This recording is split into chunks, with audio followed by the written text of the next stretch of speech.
You know how I start off every show. I do. Started off with a salute to the proud men and women all around the world fighting the good fight for us. Without them, there is no me, there is no you, there is no us, and you can't hear me right now. Think about it. Let's get this show cracking. We got a good one tonight. Woo! Happy birthday to Gloria Vanderbilt. I think she's the mother of Anderson Cooper. She's 90 years old. Kind of funny, but that's the way I think people look at her these days, if that's her. Our dead guy birthday today is, that's right, Kurt Cobain, born in 1967. I think he would have been like 46, 47 years old today. I met Kurt once, briefly, up in Seattle. Had a couple drinks at the bar. An empty bar, by the way. Pretty cool guy. Was. Changed us all, though, our generation. As always, Twitter, Facebook, YouTube, everything is Fade to Black. Follow us at JChurchRadio. Subscribe. Go to the fan page over on Facebook. It's jimmychurchradio.com. Go and like or friend or whatever you do there. Get it done. If you're at artbell.com right now, that means you're on the Fade to Black page. Simple to do. The links are right there. They're looking at you. Go click on them. Tonight we've got a very special show. Bill and Nancy Birnes will be with us shortly. And we're going to have the both of them on at the same time. And it should be colorful, insightful, and it's the reason why you are here. You might learn something. You can email throughout the show. I was talking to Bill and Nancy earlier, and they were like, hey, man, you going to get emails, some questions? I said, we always do.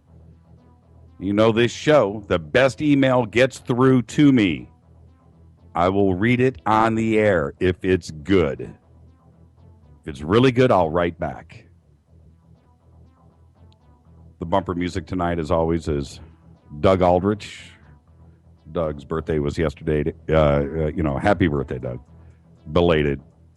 I got a couple things that I want to jump into and point out really quick before we bring on Bill and Nancy. We posted a new viewer. And I'm serious. The viewer is the reason you own the internet. Well, and this show. It's over on the contacts page. If you go over to jimmychurchradio.com and go over to the contacts page, click on that, scroll down. In the middle, you're going to see a picture of Nazca. That's right, the Nazca Plains in Peru. That is a virtual viewer, 3D, of the Nazca lines. You pick your helicopter and you fly around in high def. You know, you've probably seen the Nazca lines for years, those same old photographs over and over again. The Van Daniken pictures and ancient aliens and all of that stuff. This, you get to control yourself because you've always wondered, hey, what if you looked at it from this angle? What about this? What about, you can do all of that in high def with this viewer. I am serious. It is the reason to own the internet. Go over to the contacts page right now, jimmychurchradio.com. Scroll down, click on it, pick a helicopter. You've got your choices. And go and fly around Nazca. And check out the way that those aliens wanted it to really look and feel as you cruised around and picked a landing spot. Go do it yourself. It's amazing. And it's high def. And it's in color. And it's cool. All right. Social forums are blowing up, by the way. I really appreciate everybody jumping in there and getting it started. We started with nothing. Go over to the forums now and check that out. Very, very cool. And after the show tonight, I will jump over to the forums, hang out, see what everybody has to say. And if I talked a little bit last night about Daniel Keplinger. And at the end of the show tonight, after Bill and Nancy, if we have the time, I have the feeling we're going to go a full 3 hours with them. I hope that we do. And if we have some time at the end of the show, I'm going to tell a Daniel Keplinger story, King Gimp. And a couple of comments really quick about last night's show. Last night, got a lot of email. I did. It's still coming in about our guest last night. And what our guest last night was Ann Druffel. And Ann is 88, 89, 90 years old. I meant to check that today officially, but, she is a woman that commands our respect. And if you jumped into the show last night live and you missed the intro on the show and you didn't bother to go to the website or check out who the guest was, then you didn't know. Okay? Who you were listening to last night is the reason why this show is on the air. That's who that was. As far as I'm concerned, it could have been Queen Elizabeth. That's who was on the show last night. Ann Druffel. And, she just doesn't do interviews anymore. She doesn't have to, but she is very, very important to not only this show, but what we are all concerned about. She is one of the original ufologist researchers, period. And she is in possession of the Rex Heflin photographs. By all accounts, probably the most important photographic evidence that we have of alien visitation to this date. That's who that was on this show last night. It wasn't some old woman. And I don't take offense to comments. It's just that, everybody's entitled to their own opinion, but don't go and say stuff like that unless you know what you're criticizing. Because that wasn't some old woman. That was Ann Druffel. And she gets respect from this show. And I'll tell you what, last night, Ann's gas man showed up. The gas guy shows up to turn off her gas at her house because there was a gas leak, not because she didn't pay her bill or whatever. It happened at her neighbor's house. But he shows up to turn off her gas, and I got to listen. We all did live. That was brilliant radio. And in my opinion, I could have just sat there and listened to that conversation between her and her gas man, because 5 years from now, we can all go back and listen to this show or that show from last night and just appreciate it for how great it really was. And I'm sorry your phone got cut off at the 2-hour mark last night, and we had to move on. But she did immediately contact me and say, Jimmy, I'm sorry about that. I would like to just come on and apologize and maybe talk a little bit more, if that's okay. It was such an honor to have her on, and then and she is such a lady, such a woman, that she comes back to me like that. It was just incredible. And that's what that show was last night. Absolutely insane. Okay. All right. Before I bring on Bill and Nancy, there was an article today that I've got to comment on that went out on the web. And on the front page of Reddit, and as we know, Reddit is the front page of the internet. On February 14th, a Foreign Service officer, an FSO, got on Reddit and said, you can AMA. That means you can ask me almost anything. Okay? They had posted a picture of their passport, the diplomatic passport. Now, why is this cool, or why is this, Jimmy, where are you going with this? Well, think about this for a second. It's a diplomatic passport, and there's a little note, like a Post-it, right there. And there's a date. It's photographed in front of the Wall Street Journal's website. So it's in front of a monitor to show you that it is current. And it says, hello, I'm an FSO here, AMAA. Ask me almost anything. So Reddit ran with this. And there's been 3,500 questions so far posted at this Foreign Service diplomat. And now, some of these questions are pretty crazy.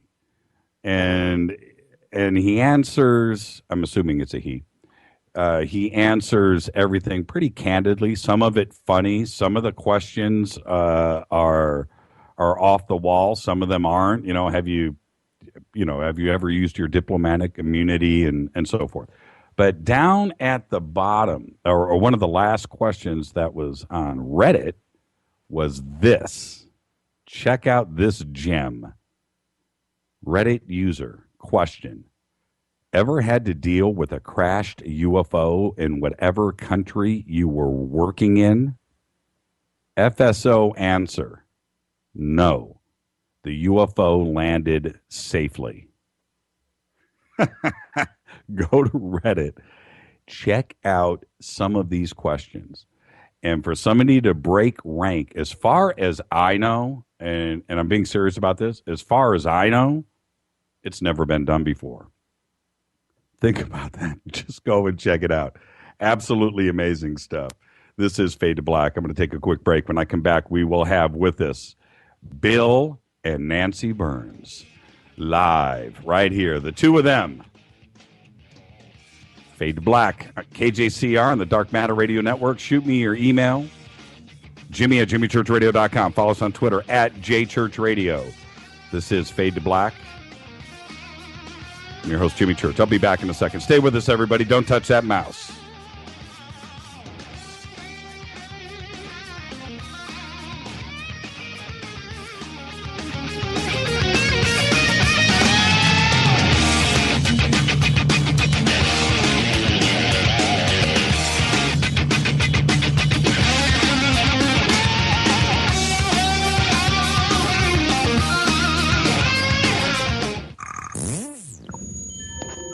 You're listening to Jimmy Church Fade to Black on the Dark Matter Radio Network. What's up, revolutionaries? It's me, Jimmy Church. Do you have an IRS or state tax issue?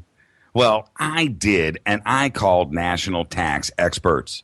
My problems were fixed, done, fini, and man, I got to tell you, it was a relief.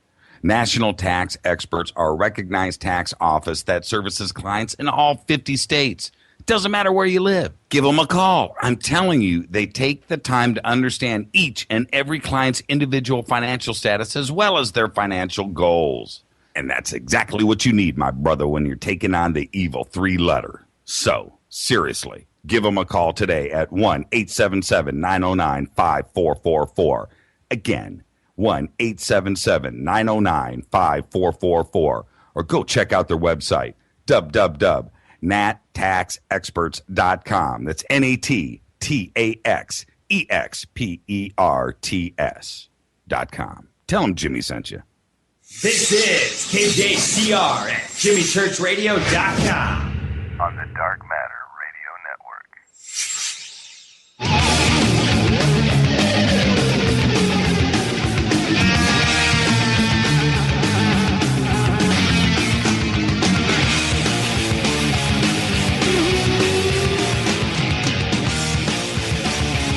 Oh, yeah. Welcome. This is Fade to Black. I'm your host, Jimmy Church, KJCR, on the Dark Matter Radio Network. Shoot us an email right now to Jimmy at jimmychurchradio.com. Follow us on Twitter at jchurchradio. Go friend us on Facebook. Don't forget about YouTube. All of the shows are there. We'll get podcasting going shortly. Trust me. Let's get this show cracking, everybody. It's going to be a great one. Bill Birnes was the consulting producer and lead host of UFO Hunters. Bill's first career was academic, earning a PhD and a law degree. He taught linguistics, I didn't, at Trenton State College for more years than he cares to remember. And then in 1983, Nancy and Bill started their book production company, Shadow Lawn Press. They produced, edited, and written over 30 books on topics ranging from computer languages to serial killers and cookbooks.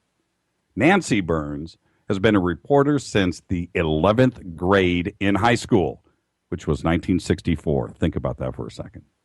She has won awards for writing, including the Samuel Shellabarger Award for Creative Writing when she graduated from Princeton, summa cum laude, in 1979.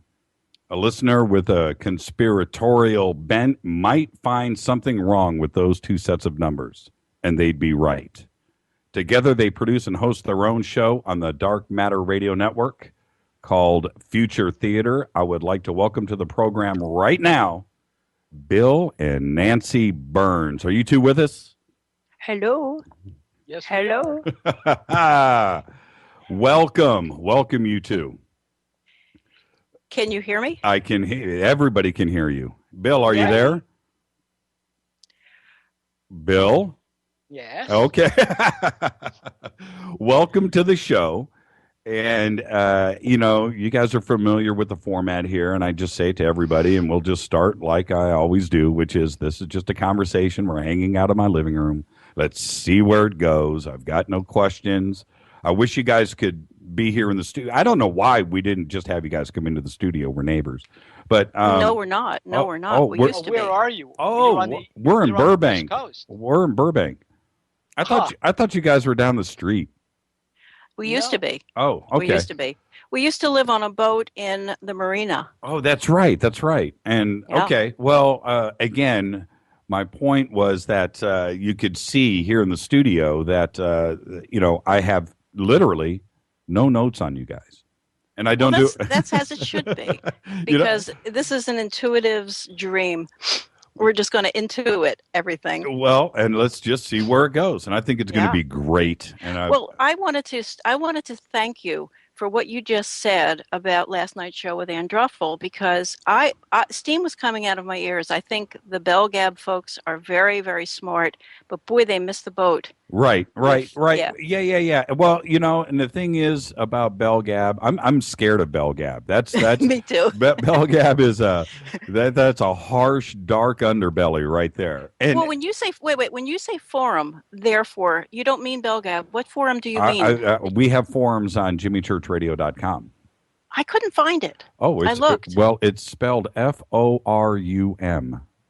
A really unique spelling. Yes. No. It's at the top, right? Yep, it's a link at the top, yeah, right? It's right there, right in the middle. The link is not working for me. Oh. I click on it, it goes nowhere. Just mentioning. Okay, I actually had a Mac user mention that to me earlier today. And that form on a Mac is going to a blank page. So No. It's because we on the Mac side have been able to turn off Flash in Safari. Right. And I'm looking at you in Safari, and so I'm not even getting the option on my chat page on Future Theater. You have to click on it. It's a blank white square until you click on it. Right. Because.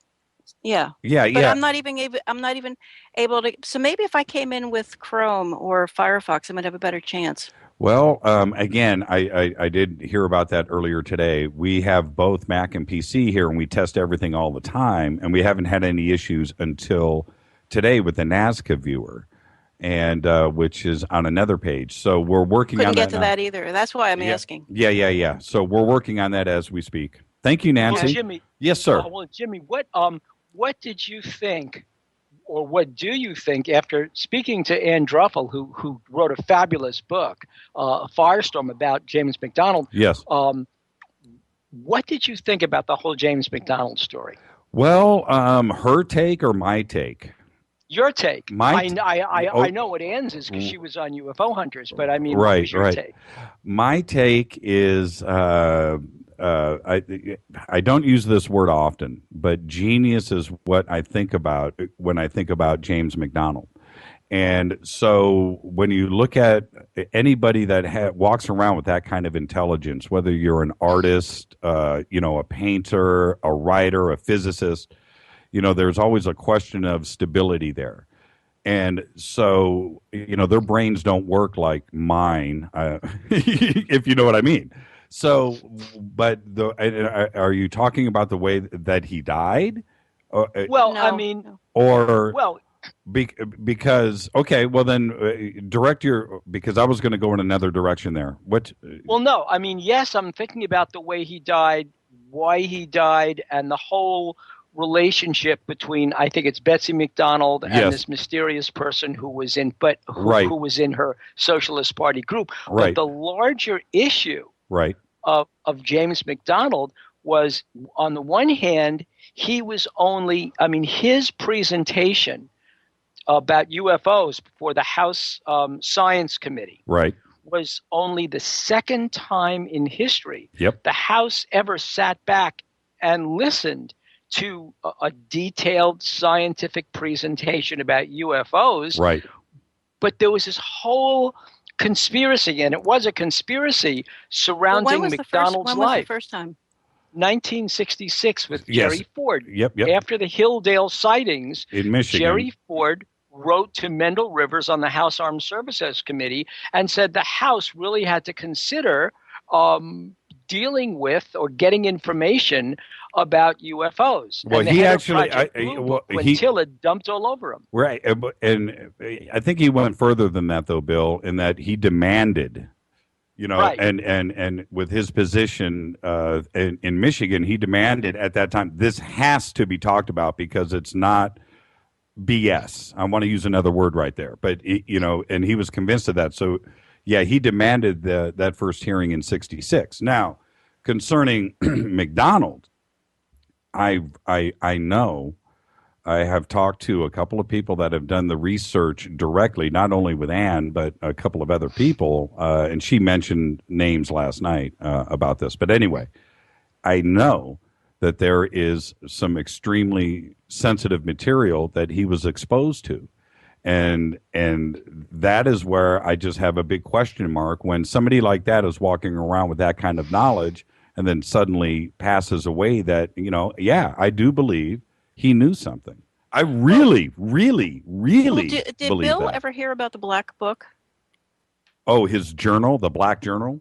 Oh, yeah.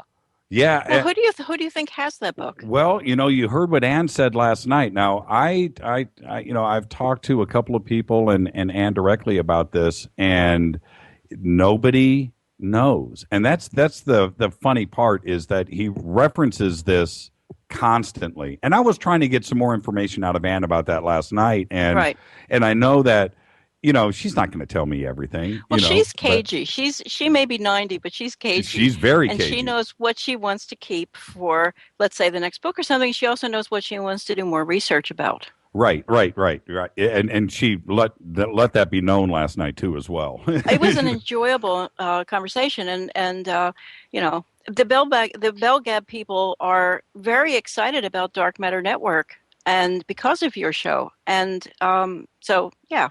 Well, and I just wanted to add my praise because I think it was a very admirable interview. Well, because she's not an easy woman to interview. No, she's not an easy woman to get a hold of. She's very, very, very private now, and understandably so. Well, do you have some people that you would love to be able to interview, and you're having a hard time catching? Well, I've got, well, I kind of mentioned this the other night with Richard Dolan. I've been in communication with Bob Lazar, and wow. and over the last month and a half, and it's right there. And I figured I was going to kind of handle it a couple of different ways. One, I'll just keep our communication completely private. I know that he wants to finally come out and talk. I know that. Otherwise, he would have never responded to me in the first place. And we've had a very cordial exchange. But, and I'm waiting for this. Did you initiate it? I did. Okay. Yeah. And see, this is the thing. Sitting in for somebody like Art, on this network with Keith, has its privileges. Now, I understand who I am. I'm a nobody.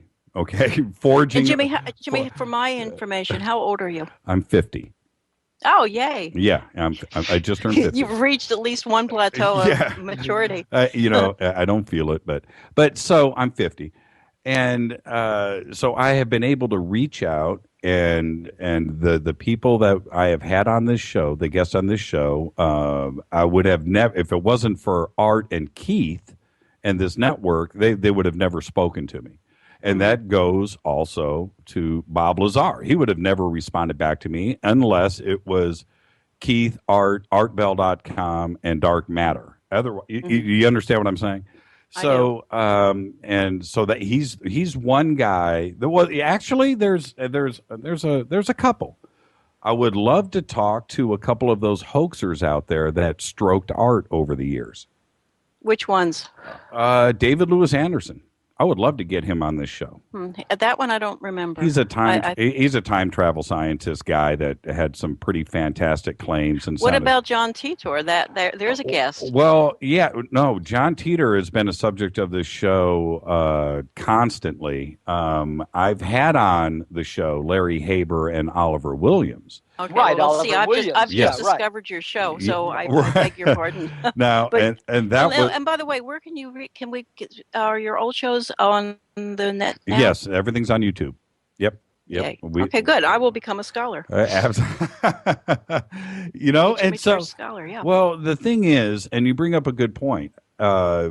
Just like Oliver Williams and John Haber, the John Titor stuff, the week before, there are certain things that constantly live as far as subject matter goes, perpetually on the web, and they constantly feed on themselves. There's the time cube. It is. It's exactly that. And so I reached out to Larry Haber, and I didn't think, he's the attorney for the John Titor family and foundation. Right. And I happened to literally get a hold of a phone number, call it, and he picked up. Now, that's how I secured him for the show. And he said, yeah, you know what, Jimmy? Absolutely. Let's do this. Okay. So, I think I've heard that show because I remember that story that you kind of cold called him and he picked up. Completely cold. Doesn't a part of you really believe that story? 100%. Sort of like Mel's Hole, but I really do believe it partially. Mel's Hole. There's a good one. I love Mel's Hole. I've probably listened to that show 20 times. The belt buckle. Did you? There's been more than one show. Yeah, there's one, but the original show, the first one when Mel called in the first time, pop a couple of bags of popcorn, kick back, and just let that thing rip. Yeah. Well, it's a great show. There was one about a belt buckle that I think belt buckles when they got to, I don't remember, but they were reversed. They had money in it from another dimension or something. Yeah, and that was and again, about Mel's Hole. That first show is when he first called in, and I've got this hole, I don't know what's going on with it, and Art, it went through like I don't know, probably 20 commercial breaks, and kept coming back to Mel, and so the fascination of that first show with Art's discovery of it. And Art's mind and the way it worked was just absolutely riveting live radio. Do you remember when it was happening? There was a very primitive Google Earth back then. It wasn't a very well-equipped Google Earth. You could kind of poke around. And do you remember going up to the spot it was supposed to be and it was all blacked out? Yep. Yeah. Absolutely. And so there were some things about it that honestly, I'm just going to say this. I could talk for the next 2 hours about Mel's Hole. Okay, so you struck a chord with me. We need to swing off this subject because I will talk about. Come on our show. I would love to talk about Mel's Hole, and I would love. I would be honored to come on your show. So. Okay. Well, anyway, we were talking about John Titor. So this is the thing, right? I get Larry on the show. And I had other stuff. Oh, well, no, let me back up a step. 1 week prior to the Larry Haber show, Oliver Williams, I just went on a probably 90-minute John Titor cleansing of the soul diatribe by myself. I didn't take any calls. I just talked and how I felt about John Titor because I was one of the guys that, and gals, back in the day that was reading all of those forums. I was there. Yeah, me too. It was something. Yeah, it blew my mind, and it wasn't so much. And this is what I talked about to Larry a week later. It wasn't so much for me the subject because that was fascinating on its own, but it was the evidence that was presented with it, the photographs. I know. And it was the PC. Yeah. Yeah. Right. So that show goes out. And I got so much email about the John Titor thing. Oh, man, somebody out there's talking about Titor. Thank goodness. And I got all this email, and I just thought, well, you know what?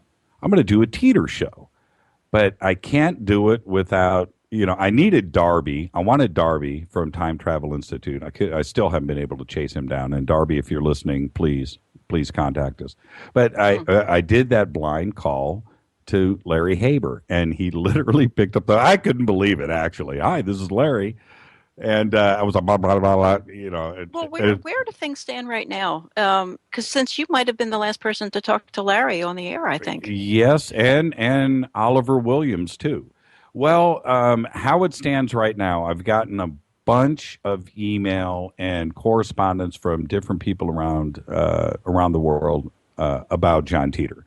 And I've got a couple of journalists that I'm talking to as well right now that that unrelated to the Teeter story got involved in the Teeter story. I really can't. Oh, okay. Wow. I can't really So go. that's complicated. Yeah, I can't really go further with that until all of us put the pieces of the puzzle together. Is it relevant or not? I don't know yet. But what Larry did say on the air was that John Teeter was coming back in 2014. And yay! Yeah, just in time for Art Bell. So hopefully, yeah, right. Actually, the only show he'll be on is Art Bell's show, and he'll say, "I'm going to be on the Art Bell show," and people wouldn't believe it. And sure enough, it all comes to be because Art Bell has left the airwaves, he's come back, he's left, and now John Teeter. That would be so cool. Well, you know what? It would force Art's hand. It would. He would have to come back. Art, Teeter's going to be on my show unless you come back to the right, and then he'll be on our show, and as he goes down the rungs, yeah, right, he loses. Well, let me just throw out a little reason why I'm asking, and I think it's okay with Bill if I say this. Sure. No, it's not. I totally can't talk about it. Okay, done. That is not right, Nancy. That is just a big bowl of wrong. I know. The question that I wanted to ask is how many time travelers have crossed your path on this show?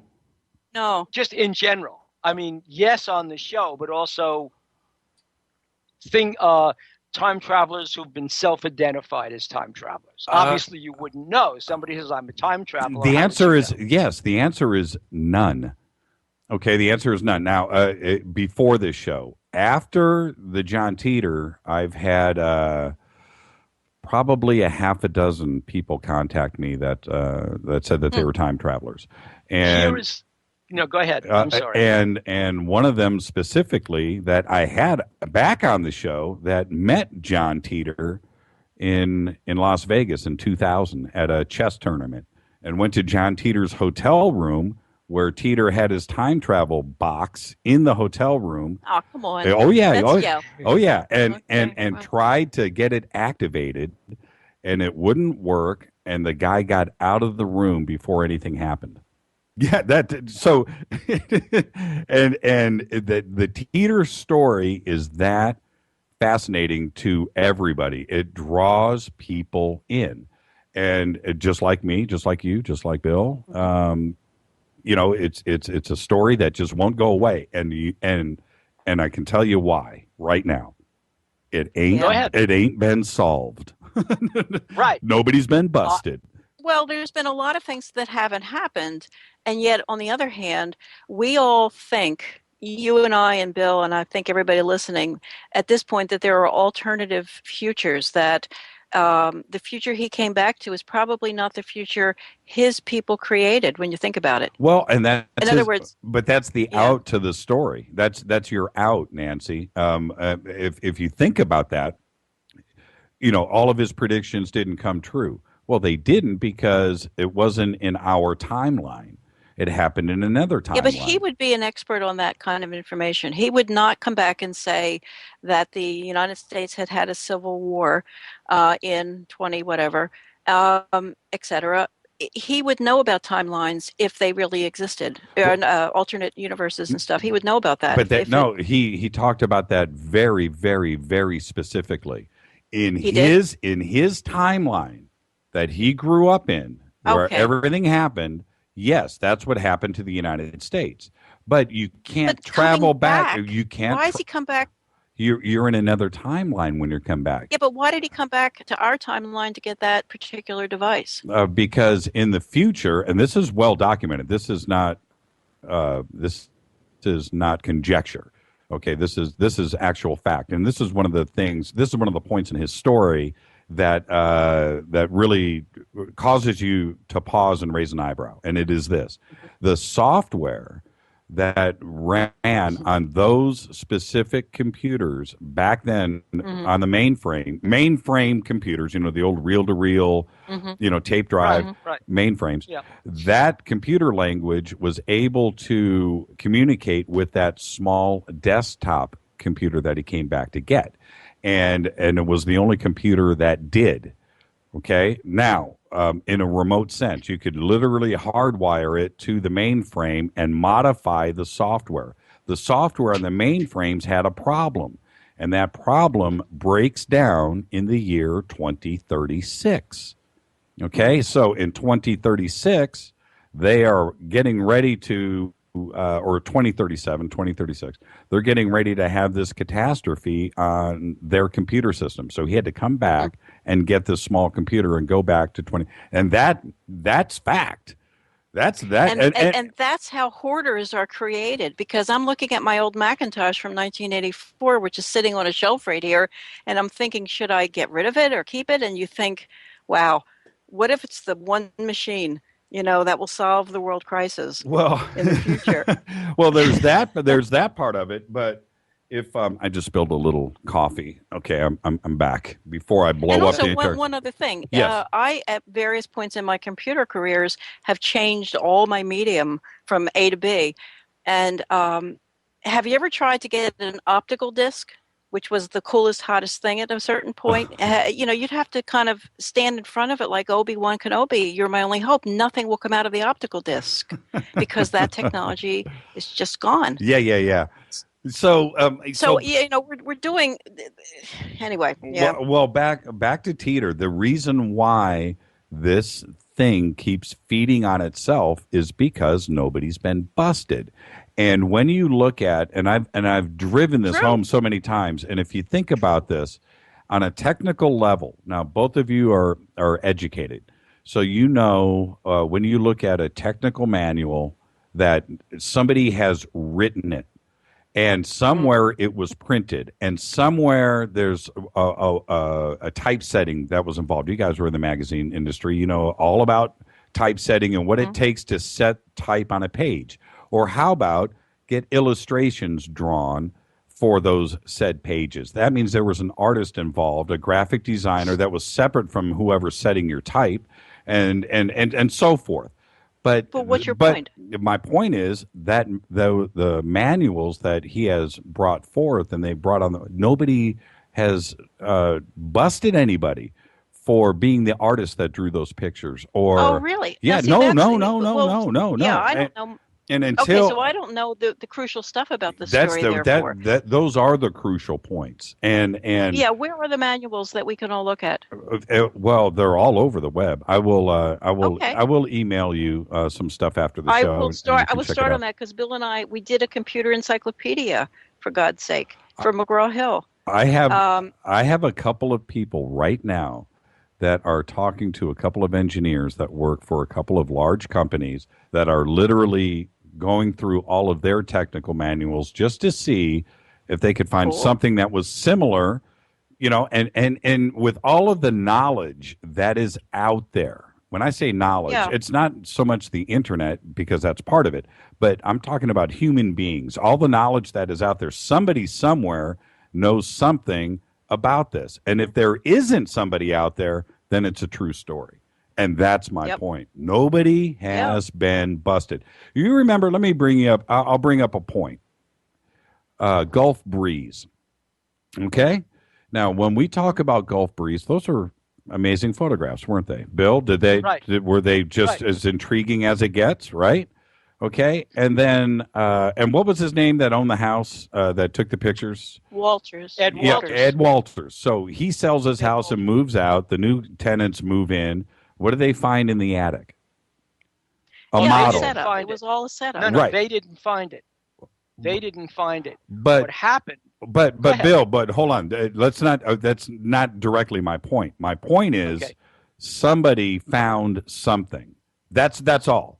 And in No, but it Teeter's, was but that was a fake. It was a made up thing that they found. See, what happened was after Ed But wait, Walters but wait. sold the house. So therefore, Jimmy, this is good news for you, because therefore, even if somebody disputed the Tidor stuff, it could be the same thing as the Gulf Breeze. It could be that because nobody's disputed it, it could mean that it's not true. well, In other words, yes, yeah. but and that's exactly my point, Nancy and Bill. Hear me out on this for a second. What Sure. I'm was saying is everything that was in those photographs, that time machine box with all the military designations on it, and the cutaway drawings of it, and those photographs, that box, which was 4 feet long, 2 feet high, 2 feet deep, size of a foot locker, has never been found.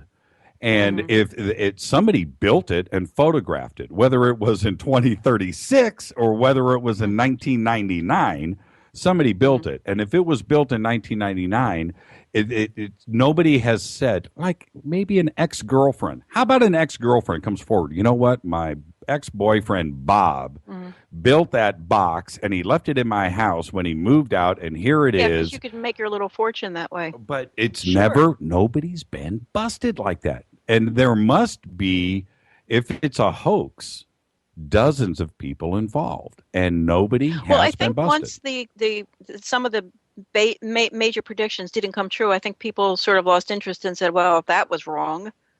Yeah, Right? And yeah. that's I think that's why I kind of wandered off and Well, started reading. but that's only if you took it as at face value. If you read deeply into all of the posts, and of which there, I don't know if there's thousands, but there might be. If you read through all of that, the out was the entire timeline issue. So therefore, whether the Olympics happened or not, which is one of the predictions, or whether the Civil War happened or not, it's not in our timeline. It's not the one that we are living in now. He's just saying. And I thought that was such a cop out that I kind of thought, Well, and then when you But take it the entire Teeter story in its totality, the photographic evidence and the fact that nobody's been busted, and the timeline issue and the computer issue, and if you take it all in its totality, there's nothing to pick apart. It all fits together. Now, is it a screenplay? Yeah. Is there a lot of smart people? Great book, Jimmy. You should put together Yeah, your to notes write the for book. Oh man, and I don't know how I got somehow into the center of this. That's what I started to talk about, mention earlier. So then I get Larry Haber's on the phone, and he hangs up, and I take a commercial break, and I'm during the commercial break, I see one of my phone lines go off. I thought, okay, I'll come out of the commercial break and grab this call. Hi, you're live on the air. Hi, Jimmy, this is Oliver. Oliver Williams? Yeah, man. Listen, a friend of mine's listening to your show. Back to my point. Because this is, artbell.com, the Dark Matter Radio Network, people listen to this show, and you never know who is listening. You just don't. So Right. Oliver had a friend listening to the show saying, Jimmy Church is talking to Larry Haber. But see, that's but other freaky things are happening to you right now in conjunction with your show, like the stuff in Bell Gab. You ran into somebody remembered you from the past. That was pretty trippy. Yeah. Yeah. He called in last night. Yeah, and I didn't hear the Andruffle parts you talked about. I hung up before all that happened.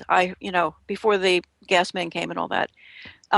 So it just strikes me that you there's a thing called Beshert if you're Jewish. Beshert if you're Jewish. And it means that it's an acceptance that sometimes when for various reasons in your life, everything seems to speed up, or everything seems to go right, or everything seems to fall into place. It's things connect that you wouldn't think would connect, because there's some kind of larger presence in the universe that puts these things together. And you can't control it.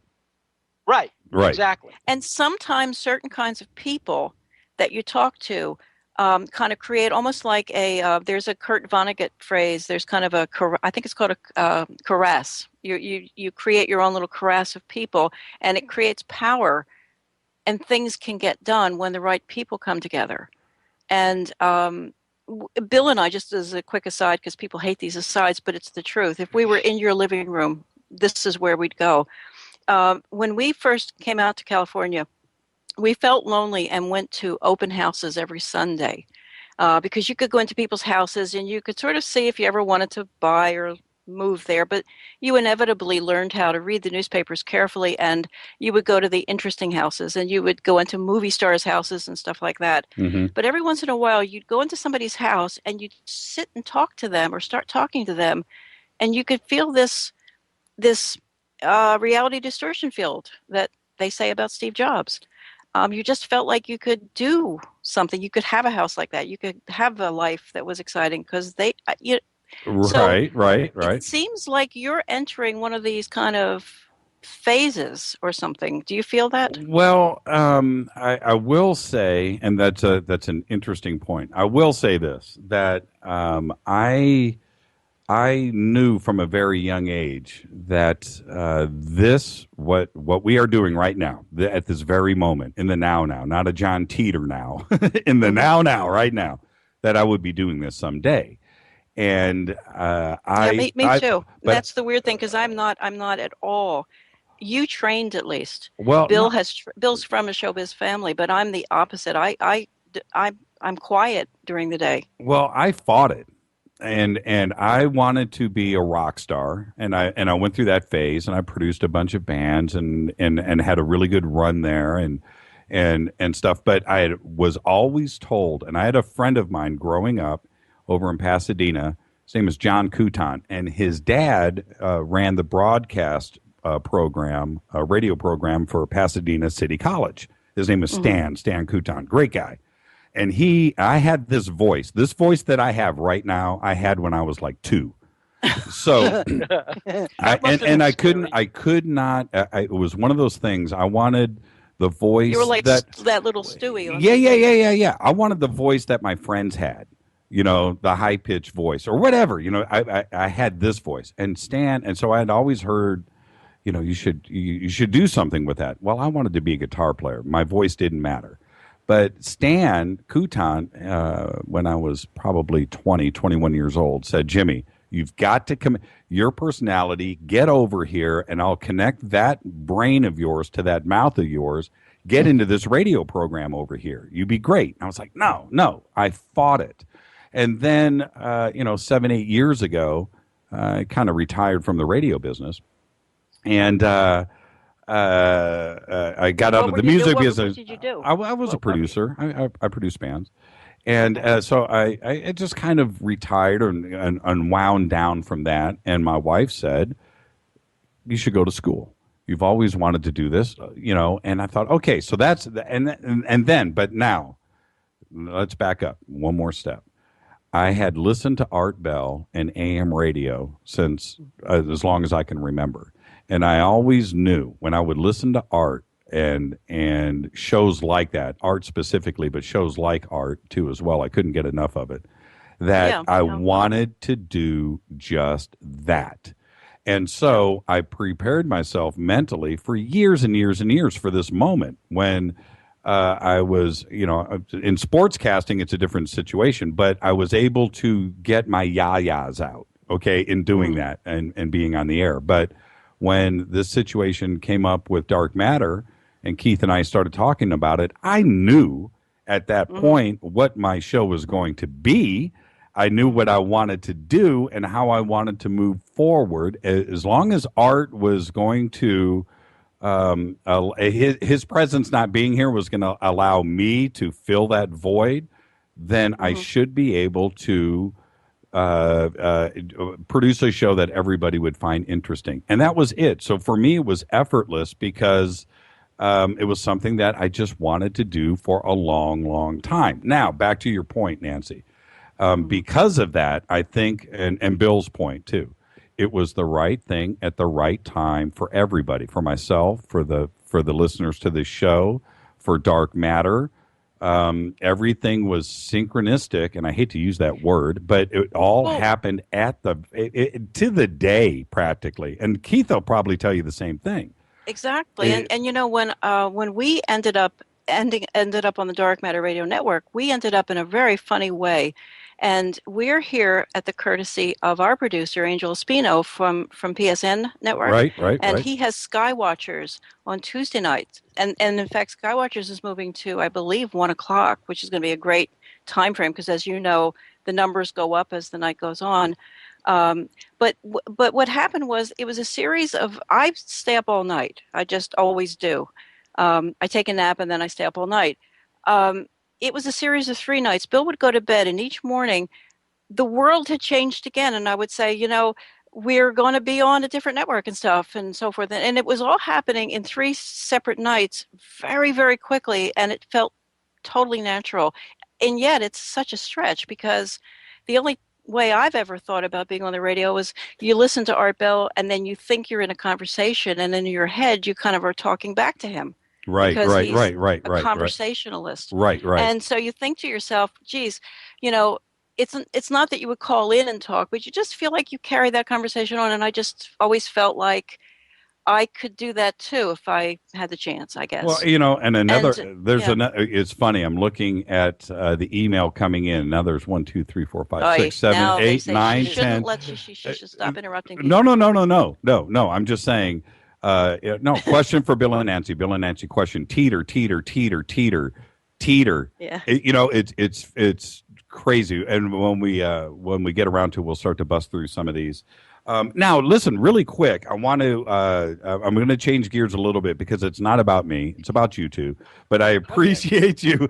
I never have really talked about how this show even started or how I feel about it. But you know, so thank you. You know, I kind of vented a little bit. But this show is just because I need my art fix. I'm a junkie. I know. And the only way I can get that fix is to do this show. And that's the scary part with the Bell Gab thing, because we have a bond that I feel as strongly about the whole thing as you do, and as strongly as so many of them do. And I want them to like our show and let us stay on the network, because I feel like I'm helping the situation by being on the network. So when they say nasty things, it hurts you because, you know, eventually you're going to get thrown off the network. I'm just saying. You know, look, all of the Bell Gab fans are just like you and I. There's no difference there in that they're as frustrated as we are. And nobody wants Art back as bad as I do. Now, what happened? You know, what if Art comes back tomorrow? Well, we open arms. Of course, it's his. You know, it's his thing. But if he comes back tomorrow, what happens to my show? You know, hopefully, and you know, Keith and I have talked about it. I don't want to make it. We're talking about this because we knew we were going to be on, and just in general, I was thinking as a solution to this, and maybe Art's begun to think this very thing. You know, it's sort of like he created a monster. Now he's got competition. Yeah, I'm not speaking about us because we're a weird show, but your show is very similar. Here's the thing. You listeners will have a chance to pick shows by the guests, you know, and they will have a feast of things, because Art's going to still have guests on that I don't like, and but I'd still listen. But we would then get a better choice of guests all across the network, and so listeners would have a cornucopia. Well, a feast. Yeah. And part of what, and I totally agree. You need to have choices. And so with a network like Keith has put together, I definitely, and I listen to everybody else's programs. Love Angel, by the way, and After Dark's a great show. You have a great show, and it's just choices, and that's the thing, you know. Right. Today. Oh, and also Swagger. I love Swagger. Yeah, Swagger, great show. And yeah. when you think about it, people today, they don't have ABC, NBC, and CBS and a couple of rabbit ears on their television. And I don't think you're old enough, Nancy, to remember the old days, but Bill does. Yeah, right. Yeah, my mother. Sure. And my today, mother, well, actually, we well, had hold on, Nancy, hold on. Just let me get this point out really quick. Yeah. Is this? It's not just television, and it's not just the radio. Now, and it's not just the internet. It is 500 cable stations. It is tens of thousands, if not millions, of internet radio stations. And on top of that, it is cell phones, it is iPads, it is smart televisions. Now your smart television can watch, you've got Roku, and you've got all of these different, now people have choices. And so if they make a choice to come to this network, to come to Dark Matter, because they can go and listen to anything else. I am so thankful for that. You're never going to get this on the mainstream, on all those 500 channels on the cable, ever. Oh, yeah, you can do it right now. What are you talking No, about? you're never going to get a show like this. No, this show is on. Think about what I just said, Nancy. Roku right now is there are people listening to this show right now looking at a 42-inch television. On Roku. We're on Roku also, but we never even go there. But I use Roku for other stuff. No, people do it, and they have that choice. So okay, well anyway, let's change gears a little bit. I want everybody out there listening right now. Bill, I'm going to pull you in. Nancy, shut up. No. But really quick, Nancy and I worked on this gallery today. And by the way, Bill, you're harder to get on the phone than my mechanic. I'm just going to let you know. Okay, so anyway. Go over. We have a cloud issue, by the way. Again, a Mac issue. The cloud has merged our two phones, which is one of the reasons. Okay. So okay. Over at jimmychurchradio.com, everybody just scroll down. We do this with all of our guests, but on the home page, we have a gallery. Bill and Nancy Birnes down at the bottom of the page. Just scroll down. This is a simple gallery, but it's a great one. There's 8 pictures here. And so I want everybody to follow through these pictures. Bill, can you look at these 8 pictures right now while we're talking? Well, if you tell me which ones they are, because I'll tell you each one because Bill's in front of a different setup. The first one, you want to go in order, right? Yeah, and that I believe the order is abductee. Right, that's the first picture, and so let's give everybody a chance here to kind of key in. Go to jimmychurchradio.com, scroll down to the bottom of the home page, everybody, and there is the gallery. The listeners on the show, they already know that there's going to be a gallery there, and we can kind of follow through. And it's very, very cool. You took a page from Keith. You see? And here's the thing. That one for Bill, so he knows what's talking about, that's the infamous when Bill turns to the guy in the first season and says, you might be an alien hybrid. I'll never forget it. So, that's okay. That's that. Okay, Bill, take us through that moment really quick. So you're standing and you're looking at this guy. What made you utter those words? When we were filming, this was in Virginia. When we were filming, and this guy's name is Terrell Copeland. Terrell Copeland had been a Marine, and he'd had UFO sightings in the Marine Corps at very highly classified, secure Marine bases. And the Marines threw him out. That was what happened. And so we were talking, and then what happened was he as we were talking, we were, I thought, off camera, and so he began talking. About his experiences in the Marine Corps, and finally began saying things like, after he was thrown out of the Marine Corps, he was discharged. He began getting these messages from people about he had to nurture his star seed. So we go over to the side and we start talking. And what we didn't know, because they were filming something else, was that our mics were still on. So when the showrunner, Alan Lagarde, heard the conversation about Terrell's star seed, he directed the camera back to us, and so that was that shot of the camera moving in, right? And so Terrell said, "Yeah, I mean, I've been getting these instructions to nurture my star seed." We go inside his house, Pat, Terrell, and I, sitting in this is his parents' house actually, and he begins talking about all these strange occurrences in his life. He tells his parents the phone is going to ring before it rings. He tells his parents who was going to be calling before the phone even rings, and sure enough, it's that person. Then he tells this really odd story. He's in his apartment, and he is lying on his couch. He's taking a nap. And he hears someone fiddling with the doorknob. Gets very nervous. So he reaches for his sidearm. And he reaches for his sidearm, and a voice rings out in his head. Don't touch your gun. You don't need to grab your gun. And he's like freaking out at this point. Who's talking? What's going on here? And the voice says, all I want to do is tell you to nurture your starseed. It is very important for you to nurture your starseed.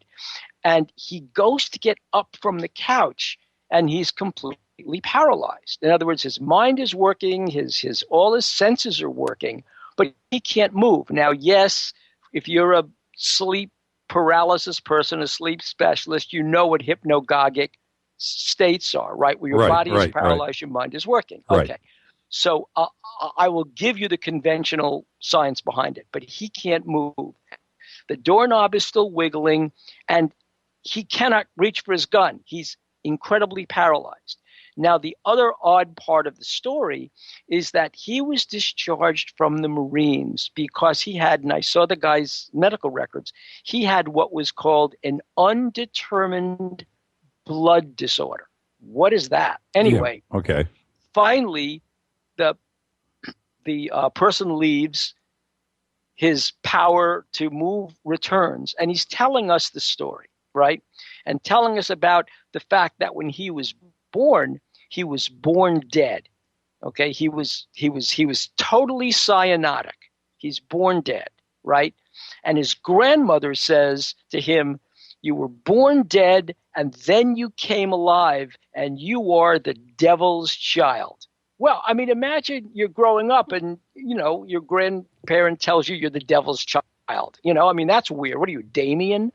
So this is the story he tells. And finally, I'm thinking starseed. This guy's got a mission because his voice is saying you have a mission to explore your starseed. So I threw out the idea, you could be an alien hybrid. Well, Pat goes off the wall and says, what? You're calling this guy an alien hybrid? What are you crazy? So the funny thing about that is that episode, that segment hits the editing bay. And the production company had just hired. Oh, and at that moment in time, before that episode, History was making a determination. Should we renew this for a second season? Should we let it go? What do you think? So the new network executive is it comes out to California. History Channel is in New York. He comes out to California, and he's in the editing bay. The production company had just hired a new story editor, a chief story editor called Stu Chait. And Stu Chait is standing in the editing bay, and he's seeing this. And the way this thing was edited was we would shoot something like 25 to 30 hours of video for 45 minutes of airtime. Wow. So obviously you are cutting. So the first editor just is going to cut this out, totally cut this out. And so Chait's watching and saying, leave it in. Let's wait till another edit. But for the time being, leave it in. Well, the exec producer from History is standing there and sees that. And on the spot, he says, this show is renewed for a second season. And that was funny how that worked. Ultimately, we took Terrell Copeland and Michael Lee Hill, two people from absolutely different backgrounds. You couldn't get people more different. Terrell Copeland was an African-American Marine, right, who was a security guard. Michael Lee Hill was a rocker. Right, he was a rocker out in Cleveland. We take them both to Mass General. Ted has a friend there who's a hematologist, and they did a blood screening. They both have the same exact blood disorder, creatine kinase, pouring into their blood. That's why Terrell was medically discharged from the Marine Corps. But two people, entirely different, have the same exact blood disorder. And at the end of the show, they're basically brothers, Starsheet brothers. And Michael Lee Hills, they've both gone on their separate paths to explore this. And of course, Michael Lee Hill's biological parents, he was an adopted child, his biological parents also had UFO experiences. So you're saying when they kept referencing to Starseed, it was the two of them, they needed to take care of each other? Is that the connection? Right. That was the connection. Wow. It was really strange. It is strange. And now Copeland, was he the guy, and just correct me if I'm wrong, because it's been years now, but was he the one that saw the underwater USO? Was that him? No, that wasn't him. Copeland was the guy who in his apartment, he saw this huge flying triangle. Oh, that's right. That's right. He gets in his car, right? And he's following this thing in his car. And it goes over to this is in Suffolk, Virginia. He's following this thing, and he sits there and he watches this huge triangle hover over the shopping center. And then it flies away. The next day, he hears this thwap, thwap, thwap, thwap. This is in the morning. This thwap, thwap, thwap, thwap goes to his window, and there is an unmarked black helicopter hovering window level outside his house. I'm waiting for that here at the studio. It's going to happen here soon. I want to ask you a couple of questions about peel off your memory hat a little bit, and that underwater USO episode where the witness said he was standing on the pier. You remember, and the craft. What that to me. And a lot of your episodes were really great. I'm not going to sit here and stroke you in any way, but although I should. But that witness and the way that he described it, and I think there was two, but that description was one of the best. And how did you feel when he hit you with that? And is there more to the story that maybe didn't get on the show? No. We that was so riveting to us that we pushed other things aside to keep that in the show, because it really was, it was so detailed, yes, so specific, yes. So those are the kinds of things that we were looking for, and one of the premises of the show was never to say, "Oh, we're going to prove that UFOs are real." That was never the issue in the show. That wasn't how the show was set up. Wasn't how it was designed. It was literally to talk to people who'd had experiences. So the three of us were not as important as the witnesses we spoke to, because we knew that there were real human stories of human encounters out there, and those were the stories that nobody was listening to. Well, everybody was listening to pundits. Don't you think they had to bring Kevin in the third season to kind of be what they thought was a balanced, skeptical? Well, Nancy, you took the words out of my mouth right there. Well, you know what? And I just got a tweet from somebody saying, I will read it verbatim. How long are you going to let my tweet name, Nancy Birnes, interrupt every damn sentence? Turn her off her microphone. Maybe she'll get the hint. Well, and I wrote back to this guy saying, but I'm the guest. Not only are you the guest, but I can't control it. Okay, so here's the deal. But no, hold on, Bill. Okay. Let me get my thought out. Go ahead. It's exactly what Nancy said. But did you feel that? And this is me watching the show. This is me speaking to you. Did you start off as the pit bull, from the first episode, or did you kind of develop? You were just so persistent. Did you develop into that, or did you go into? Was the show planned that way for you No. to? Okay. No. What had happened was I was never supposed to be in the show. That's the baseline for this thing. I was never supposed to be in the show. It was supposed to be Pat Uskert. Pat was supposed to be the lead, right? With two friends. One friend was a gamer. He by gamer, what I mean is he created video games. He was a programmer. He was a game designer. Okay. This guy was an absolute skeptic because he knew how you could create illusions on a computer. That was one person. Okay. Then the other person was a PhD in biology. Just like Ted was a PhD in physics, Right. he was a PhD in biology. And his job was to be the baseline, the center. Well, what happened was, as we moved from the pilot to the first series, we did an episode on UFO files, the old UFO files on history, called USOs. That was the one where we went out into Redondo, to Santa Monica Bay from Redondo Beach. And so and I had done 3 years of UFO files myself, starting back in 2004, late 2003, early 2004, with this production company. So I'd done that. So I'd been on television for them a lot, for History Channel. But I wasn't supposed to be in the show. It was those three. Well, just as a base for that UFO Files episode, the producer said, Bill, can you just set up the sea voyage, right? Set up the sea voyage, and then come on the boat if you want to. We'll have some fun on the water. Fine. Okay. He's on the boat. Then he says, okay, we need somebody to kind of narrate what's going on with these three guys. They were underwater. Preston Dennis was on the boat, and so I began narrating it. When History Channel saw that episode, they said, what we really need is somebody who's actually in the UFO field, somebody who's written books about this in the field. And remember, I'd already produced a show for History the day after Roswell documentary. So we need somebody in the field who can basically be the narrator for what's going on from a ufological point of view. Okay. That's how I wound up in the show. Okay. And the show evolved over 3 seasons. In the first season, it was Pat, Ted, and I who went out together to do everything.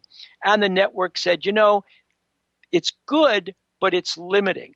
And so toward the end of that first season, we did the Stephenville episode, and that really was all Nancy. That was one of the things that Nancy did. Nancy would be back in the office, really current, because we were on the road office. She was on the boat, following UFO stories. And then in late 2007, that was when the Stephenville story broke. And the Stephenville story, this is one of the aspects of UFO, of ufology. Immediately there was a feeding frenzy and a fight, right? Angela Joyner was covering it for the Empire, the local Stephenville paper. It got picked up by the AP. Suddenly UFO researchers came in, Texas MUFON came in, and everybody was fighting over the witnesses. Right. So Nancy said, you guys have to divert to Stephenville. This is your show. This is current. It's not a historic case. This is happening right now. It's news. So we literally changed the whole thing and went to Stephenville, because Stephenville was so complicated. What we did was we broke. Now we had 4 people. Bill, before you could, what do you mean by complicated? Complicated was you had state police officers, right? Right. The constable of, I think it was Erath County. Right. The constable of Erath County. You had MUFON. You had a group of witnesses that were brought in by MUFON who were telling all kinds of crazy stories. Yeah, you had the pilot guy. You had the pilot. You had the pilot. You had the radar expert. The radar expert, right? And then you had these unbelievably fabulous witnesses, like this woman who we never named, with these cheerleaders. And you had this image of this craft hovering over Stephenville. So there was so much story. And then you had Ted Ackworth, and his assistant was Jeff Tomlinson. You had Pat, and you had myself. So the story was so big, the 3 of us couldn't run around together. So what we all decided was, let's break the investigation into 3. Ted and Jeff would pursue the science. Pat would pursue some of the witnesses. I'd pursue the MUFON angle with other witnesses. And then we would all get together in our office, because we rented office space in downtown in downtown Stephenville. Great idea. That carried over to the second season. Right. We rented office space, and we went on the radio, and we're inviting witnesses to come in. Well, that had never been done before in any of these UFO shows. One of the people who came in was this person, Marcy. And she showed this video of the strange light. And this was on a night vision infrared camera. So this was a heat signature of this beam coming down from out of frame, from above the frame, scanning the ground and then snapping off. And then another person saw that. So what we did was we had the three of us pursuing separate storylines. That was one of the highest rated shows in that season. That was off the charts. We were beating a whole bunch of shows on other channels. History at that point knew that format worked. And that's the format that carried over into the second season. And if you notice in the second season, there were 3 storylines for each episode. I pursued one, Pat pursued another, Ted pursued a third. Right. And that that worked for me, and I think that worked for everybody. And before I lose this thought, your ratings were good. Life is wonderful. You've just to get picked up for a second season in this town in Burbank is success. Off of your pilot show to get to your first season, but to get to a second season and to a third season. You're making money for the network. Things are good. The ratings are there. Everybody's happy. You haven't pissed off the status quo yet.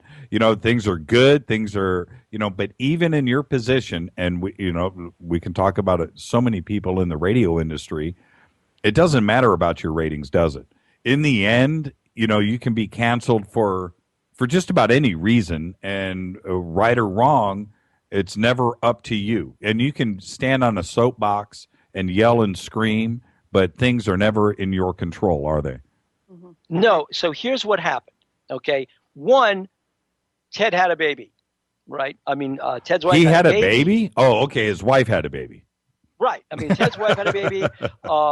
She had a full-time job. She was an international banker. Ted was starting a company called Artaic. Good luck to him. He's doing well with it. I mean, he's a friend. I mean, he's doing well with it. Okay. He started a company called Artaic, which was part of a business enterprise that was going on at MIT. After Ted got his PhD from Stanford in physics, he then got an MBA from Sloan Business School at MIT. So Ted's schedule was completely compromised. Now, I was living on the West, and Nancy and I were living on the West Coast. That was all wonderful. We were filming out of the West Coast. But as winter socked in, one of our sponsors was Southwest Airlines. Now, if you know Southwest Airlines back then, they didn't have that many routes. They were a very inexpensive airline. They were great. We loved them. We loved the pilots. But if there was fog in Florida and there was a snowstorm in Manchester, in New Hampshire, the plane that would take you from Philly or from Logan to Burbank couldn't fly because it wasn't there. And so there were all kinds of schedule hiccups because of that. So that was one problem. But here's the bigger problem. And we stepped on some mighty big toes, but here's the bigger problem. What was happening in the reality television industry, and not just to history, but to history, A&E, all the channels, was that they discovered that the American viewing public loved these interactions, these organic interactions between lots of characters fighting, arguing over minutia. Yes. So the archetypal show was Ice Road Truckers. Sure. Where you'd have these guys who were, they loved. It was called. We called it trailer park reality. Well, I really think you're rationalizing. I really don't think those are the reasons. I think you were taken off the air by the very next picture in the gallery. Well, I think you're just dreaming. I know. I know what it costs to film UFO files. I know what it costs to film. Talk about the next picture. I will, but I know what it costs to film us. And when you had Ice Road Truckers, swamp people, crocodile folks porn stars, American Those pickers. guys are getting fortunes. They're not cheap shows. Don't kid not, yourself. No. They're getting they're getting high salaries, but their ratings are through the roof because people want to see that kind of reality. History You had created really high. second You had the channel. highest ratings history ever had. Yes, we did. But History created a channel called H2, and that's where they moved all their quote-unquote paranormal shows and cut the budgets down to the bone. That was one of the reasons. Well, and I'll just say this because I do want to get to this photograph because it is an amazing photograph. On its own right, just standing on its own, the picture is amazing. It's not posted yet. I'm just letting everybody know it's not part of this gallery. We're going to post it in just a second on my signal. Okay, so on my mark, unleash hell. Don't be eating dinner. If you Yeah, right. So anyway, but Bill and Nancy, to Bill's point, when you have a bean counter, and this is the truth, when you have a bean counter that says we can get this kind of ratings and this kind of ad revenue out of only sinking $30,000 or $100,000 per episode into a show, and our profits are now 300% more than this other show that's costing us $300,000 or $400,000 an episode, and we're not making as much money. That is, and we can get more. That's just the way. It doesn't matter how good your show is. It always comes down to money, and that's the truth. So is ratings always going to carry you? Well, to a point. What's the cost of the show? How much is the ad revenue coming, in on that show? Ratings is a consideration, but it's just a piece of the puzzle. But if you have somebody above you, a boss, that it takes offense to anything that you do or say, you get canceled anyway because there's another show that's being produced right here in the Valley right now that will get those same ratings and will cost them the same amount of money. There is no shortage of programming. There's just not. Everybody here in L.A., you guys know this. You lived in Marina Del Rey. Every waiter or waitress that ever served any of your tables up and down Washington Boulevard, okay, has a screenplay and is developing something. Right. It is the truth. Right. And every producer, every wannabe producer in L.A., and believe me, I had a long history, but before the show of doing movies and producing, every producer is like a dog with a script in his mouth. That's from Dick Clark. Every producer is like a dog, because that's what he said to me. Yeah. Every producer is like a dog with a script in his mouth. They are going from place to place. There is absolutely no shortage of material for shows, reality shows, dramatic productions, you name it. Okay, let's do the big dramatic pause here. I'm going to my producers right now are listening to me. Go ahead and cue it up. Let's get this photograph going. The big picture, and I'm going to set this up somewhat. Nancy just referenced it, but I'm going to say this now as I'm waiting for the notice that everybody can update their screen and refresh. Is this number one? If you have any children in the room, okay, and you don't want them to see anything that can be a little bit freakish, have them leave the room and turn away from the screen because this is not an easy picture to look at. That's number one. Number two, it is a fantastic picture. And when you look at this picture and you understand exactly what you're looking at, then questions arise. And I'm not giving some big dramatic pause to this because the picture stands on its own. Number three, to Nancy's point, this is, okay, everybody can refresh their screens at this moment. Everybody go to jimmychurchradio.com, refresh your screen. I'm going to do it here, too, as well, so I know exactly where the picture is, and I will announce it. Okay, so on the home page, scroll down, and there it is. Okay, it's in the gallery. It's the last picture, and you're not going to miss it. And Bill, I'll let you describe the picture. I grabbed the one. Anyway, it's the entire picture. It's not the one, Nancy, that you had sent me earlier. It's the larger one. But let me just say this before: if you have children in the room, if you have food out, if you need to eat, you need to do all of that. Put all of that aside for a few minutes. We'll have this picture up, and we will now set up for what we are looking at. It is about as dramatic as it gets. Now, this possibly is what got you fired from the network. and I want your opinion on that. Nancy and I have talked about this already today too, as well, and I think she just voiced her opinion on it. But this could end a series too, and why? As we look at this, I've now blown it up. I'm looking at the picture, Bill. How did this get on the air? If it got, if yeah, exactly. If you got fired for this picture, then didn't one of the producers on the show that allowed this out of the editing bay, did he lose his job too, or was it just the ending of the series?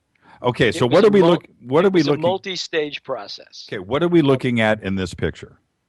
What you are looking at is a fetus, ostensibly from a mutilated cow, that was lying on the side of the road outside on the side of the road in Dulce, New Mexico, near the Archuleta Mesa, which is supposedly under which is the notorious Dulce base. A state police trooper named Gabe Valdez, very famous in UFO lore, a state police trooper named Gabe Valdez said that he was in a car. Dulce is on his beat. He was in a car, a police unit, and they saw a mutilated cow on the side of the road, or they saw a cow on the side of the road. They didn't know it was mutilated when, from a distance. Hovering over that cow, the dead carcass, was a helicopter again, but it wasn't doing that thwap, thwap, thwap. Was relatively silent, and it had strange markings. He actually showed us a photo of the markings, and for the life of me, I couldn't tell you what it was. Pat was in the Army. He didn't know what it was. It was just these strange markings. No, I've seen, Bill, I'm just going to cut you off for everybody out there really quick, and I apologize for interrupting. I've seen the same helicopters today. I was looking for, and I'm raised in the military. I'm an Army brat. I've seen enough black helicopters in my life. I've never seen markings like that on the helicopter. Right. Yeah. Right. Exactly. Made no those sense. markings? It certainly didn't identify as United States Army helicopter. That's for sure. Nope.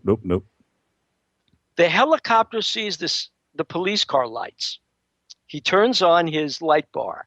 The helicopter pilot and he peels off, leaving the carcass on the road. The state police get there. Gabe Valdez looks at this thing, and the cow is pregnant. So what they do is they cut open the womb, and they see this unbelievable, almost like from the island of Dr. Moreau. They see this unbelievable fetus. It's not a cow. Okay, let me stop. I have to stop you really quick. What you are trying to say is what is in this picture is exactly how it came out of the cow, with all of the incisions and everything else. This is the way it was inside of the cow? The incisions were made by a veterinarian afterwards. Their first job, and the veterinarian was basically Gabe Valdez's cousin. What they did was they basically did a C-section on the cow, took the fetus out, wrapped it up, brought it to a local veterinarian in near Dulce, and that's where the photographs were taken. Okay. But why don't you tell people what makes that fetus special? Exactly. That Nancy, you and I, Bill, I'm Nancy's new co-host because, Bill, what I'm looking at is the body of a cow and the head of a human, unless I'm not. Okay. No, that's exactly what you're looking at. The body of a cow and the head of a human. That's exactly what you're looking at. Now, would you say human would you say human or maybe alien, because the skull looks pretty large too. Now, with the hand that is there, I'm trying to stay relative here, but with the hand that is there, it looks like the face is rather small. Did he have another picture, by the way, or was this it? No, that was the one he came. And also, it is blurry. People have asked me, because I've become friends with the Twitter guy. He asked, is it supposed to be blurry? And yeah, that's as good as we've gotten, because we're picking that right out of the... Yeah. Well, yeah, it's a I'll be photograph back- from the show. Yeah, I did the best It's a that I could. screenshot. Right, right. So, okay. So anyway, back to, because this is an amazing. Now, okay. Right. So let me. Okay, So let me set please this continue. conversation up I'm with the photo in context. I don't even know what to say looking at this. You know, No. It's pretty crazy. Here is the photo in context. So we're talking with Gabe Valdez, and so this is really a cat and mouse conversation. This is why the photo came at such a point in the conversation. The question was, are there aliens inside the Archuleta Mesa? Which is the story, right? You talk to John Rhodes, Thomas Costello, Ann West. I mean, Norio Hayakawa, Benowitz. Yep. Right? Yep. Okay. So are there aliens? And Gabe Valdez, and also Norio Hayakawa, Gabe Valdez says, no, this is not an issue of extraterrestrials. And he's sitting with his hand on this old-fashioned attaché case. He says, no. This is not that question. And we say, well, what's going on there? And he says, I cannot tell you what's going on, because if I tell you what's going on, the people who will suffer are the Jicarilla Apache. The Jicarilla Apache, this is their reservation. So this is the Jicarilla Apache Nation. Those people will suffer if I tell you what's going on. Well, now the mystery is even bigger than ET, right? Why will these people suffer? And he says, I have a picture that will prove why they will suffer. And we said, well, show us the picture. He says, no, I'm not. I said, come on, Gabe, if you come here with a picture in your attaché case and explain to us in a very cryptic way why these Jicarilla Apache are going to suffer, if you show us some evidence of what's at the Mesa, he says, fine. Well, and then why would he have the picture in his brief? Yeah, if it's in his briefcase, he was going to show it to you anyway. He just needed to be convinced. Point exactly. Yeah, my point exactly. Okay, all right. Okay, so we are all marveling at this photo. So that scene goes back to the editing bay. Now, the last show of the previous season, season 2, was the Area 51 show. At the Area 51 show, you talk about a two-punch combination to yourself. At the Area 51 show, what we did was we lugged this kind of 350 millimeter lens. You can imagine how big that would have been, up a 15-foot incline up Tickaboo Peak, set up a camera, limbered a camera, set it up so that at night, this is like 2 a.m, set it up at night so that at dawn, we could get a shot with the sun rising behind us of Area 51 with this telephoto lens. Well, I have to tell you, the blowback from that shot showing this huge hangar, which the government was trying to keep secret, caused such a stir at Pentagon levels that they supposedly went to Disney, which owns History Channel, and really raised a fuss. So we were in trouble at that point. But they said, I'll let them go. When the network said, we can't air this photo, for the same reason, Jimmy, that you said, children leave the room. This is a family show. It's like on at a family hour. You cannot show the photo. We pushed back. We said the whole point of this show is what's going on underneath the Archuleta Mesa, what's going on at Dulce. If here's a photograph of what's going on at Dulce, you have to show the photo. So the compromise was, and this was a compromise edit, that they would show the photo coming out of the attaché case, briefly show the three of us looking at it, and shoot the photo and then cut away. And that's what you're seeing in that episode. Well, talk about the fit hitting the shan. Okay, hold on. In the big picture, really quick, in that third season, what episode was this in the third season? Was it the last episode? No. I want to say it was episode 2.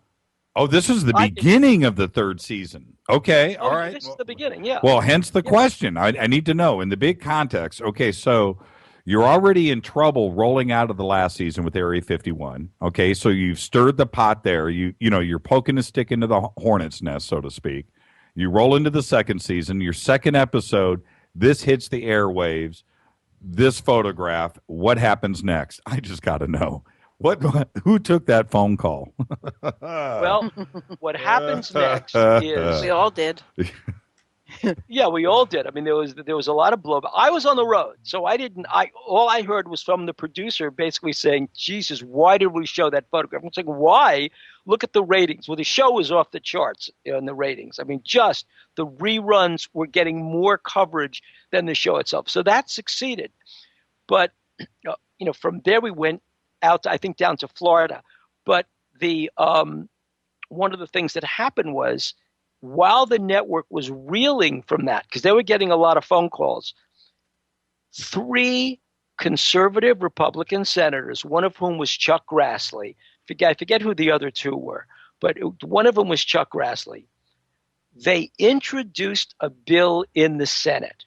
And again, we're still in the dark. Oh, this is alien. There's an alien face on this is aliens, right? They introduced a bill in the Senate, making it a crime under the Title 18, which is the Federal Penal Code, making it a crime, Federal Criminal Code, for there to be any interbreeding or DNA intermixing between different species. Well, that's a problem.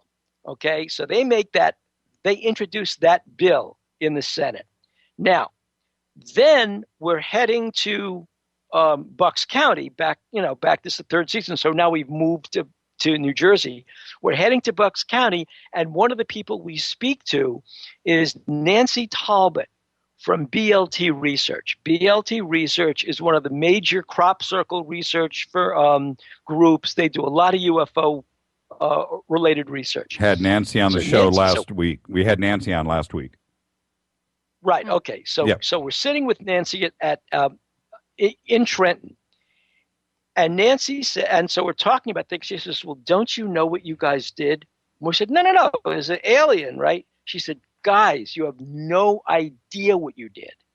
You talk about poking a stick into a hornet's nest. You basically broke open a secret. You know who's behind that thing? No, it's big pharmaceuticals and the military and the cattle industry. Do you know what the medical establishment uses to culture human ova for in vitro fertilization? No, bovine serum. Bovine serum and pig serum are very, very close to human serum. So what's going on is bovine serum is used in the pharmaceutical industry to create the culture chemistry for human fertilization, right? So that's one thing. 2, she says, what if you stumbled on a relationship between the military and big pharmaceuticals with a whole bunch of money behind it to find a way to grow human organs in cows? Well, obviously the skepticism arises, and I said, but Nancy, why would you use cows, and why would you have to get mutilated cattle mutes? Why would you use that? Just, the government buys cows, they do all the work, boom, that's easy. She said, no. If the government starts buying entire herds of cattle, and they're doing it in full view of the American people, don't you think that somebody from the Washington Post or some other paper is going to raise a flag and saying, why is the government doing this? What are you looking at? What are you after? Why are you buying this cattle? No. What is the best cover for every covert operation since 1947? I give up. What's the best cover? UFOs. Crazy UFO people. Right. Yes. Yes. All you've got to do is call it a UFO and a cattle mute and aliens coming down in spaceships and mutilating cattle. That's all you've got to do. The press will fall on its face laughing. People are going to think that it's a science fiction movie, and the government can literally get away with murder. You put your big feet right into one of the most secret things that's going on in the but how does field. Nancy Talbot come to all that insider information? Because she said that what's going on is not just that, but the worry that the Department of Agriculture has, that huge sections of the American beef stock have mad cow disease. Can you imagine if that got out? Talk about the end of McDonald's, the end of Burger King. And she said, furthermore, because her biology friends have told her that, furthermore, it takes a good 15 to 20 years for that mad cow disease to work its way through the human population. So what you don't know is most of the cattle stock could be infected right now, and they're bending over, they're twisting like pretzels to figure out what to do. And so if part of this is to see how many cows from certain herds and certain herd stocks are infected, and they're using that to grow human organs, the last thing you want to do is grow a human organ in a cow that has mad cow disease. You really stepped in it big time. So what happened next? You get the phone. Okay.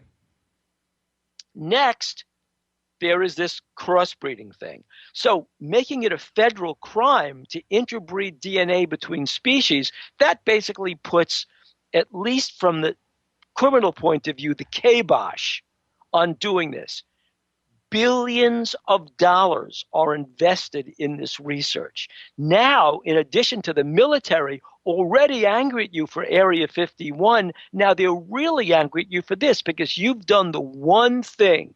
You can talk about UFOs. You can talk about USOs. You can talk about alien species wandering the earth.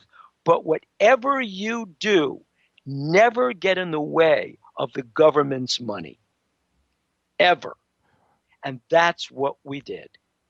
And so we began getting rumors. We go from Dulce all the way down to Florida and then to the Andros Island to talk about AUTEC and the Atlantic Undersea Testing Center. And we begin to get these rumblings. Now, after the first episode of season 3, the first episode was a slam bang. We went to Sonora. We were doing filming over Mount Shasta. Yep. And one of our people, Mark Olson, actually captured this phenomenal flying triangle. Terrence Masson, our video guy, does the video and says, dudes, this ain't no plane. This is not a helicopter. What you got on film is a flying triangle, a UFO. Well, the ratings were off the charts for that as well. Absolutely. So after that, the network is saying to us, guys, for your 4th season, it's the phone call. For your 4th season, you guys get ready. We want you guys to go around the world. We want you guys to go everywhere. Australia, China. The world is your oyster. We're really going to blow this show apart. Wow, we are thrilled. This is it. We're going to get a 4th season right after we complete our season, our first episode. After Dulce, there's guys, I don't know, the ratings aren't so good, blah, blah, blah. Yeah. The die was cast. I'm just glad you're all safe because I was getting very worried. Well, with you go from there, from Dulce, and then wasn't that other base is down near Guantanamo Bay? It's down, it's down in the Caribbean. It's in the Bahamas. It's in the Bahamas. I'm sorry. Yeah, right. It's in the Bahamas. And so, yeah, you're just playing with fire from episode to episode. I mean, couldn't you have just, gone to Kecksburg and hung out a little bit, maybe chilled out instead of? We went to Kecksburg in season 2. That's the funny thing. There are so many. But there are so many areas where you step into it. When you mention Kecksburg, that brings up the whole John Ford stuff, where this guy is rotting in prison. John Ford was Brookhaven. But isn't Kecksburg the Acorn thing? Yes. Yes. Isn't that part of the whole Brookhaven area? No. The Acorn thing was Needles, California. That was another problem. No. Stepped in it. Yeah. Okay. But anyway, but nonetheless, there are so many quicksand holes in this field. Either the government is making up UFOs to cover up other stuff, or there really are UFOs. it's kind of that's the point of what we did compared to the old UFO files. I mean, that was the point. The old UFO files were you had a bunch of old guys, a bunch of graybeards, and a bunch of self-proclaimed pundits sitting doing these OTF interviews, looking off camera, saying, "Well, there's a UFO over Kansas, and this is what the witnesses said." So, I mean, it was fun. But it was a show with no content. It was a show that basically was scratching the surface. Yes, it cost them $15,000 to $25,000 per episode, maybe even less, to do the show. And then you had all the stock footage. Yeah, you weren't traveling. It was stock footage, photographs, edits, some graphics on the screen, some narration, some writing. Right. But I don't think the world is ready for, late night radio is ready for this. People are willing to hear this way without, us, late night radio seems to have always talked about this, but I don't think primetime is ready for a true examination of this because we don't have answers. It's too open-ended and you can't close it down and go and get your coffee or your beer. You're right. But here was the difference. This was the big difference. And this, I would say, was really my doing and your doing. My doing, the doing was this. Instead of saying these are UFOs, we went to places and said, what are the conventional arguments against the fact that these are UFOs? Right. You stepped out of bounds. Each argument one by one and see if it flies. And what we did was knock down all the skeptical arguments one by one. And that was literally something that I learned from working with police detectives writing true crime books. It's what Sherlock Holmes does in all the Arthur Conan Doyle stories. He goes after the explanations, eliminates them, and what's left is worth investigating. And we did that in the Bent Waters episode, and that too got us in trouble because what we did was prove on camera in that first season that it could not possibly have, that the light in the forest could not possibly have come from the Orford Ness Lighthouse for real physical reasons. Right. Two, that the holes in the ground in Rendlesham Forest could not possibly have been from rabbit scrapings. Correct. Three, that RAF Bentwaters was a nuclear weapons base. Four, that if there were no UFOs, and this was a big, funny, funky story, why were the British MI5, the Air Force AFOSI, the Office of Special Investigations, and the NSA that had a base, a station at the Orford Ness Lighthouse, because it overlooks the North Sea, that had a base there, why were they investigating this? Why would they tell the various enlisted personnel to lie to their commanding officer?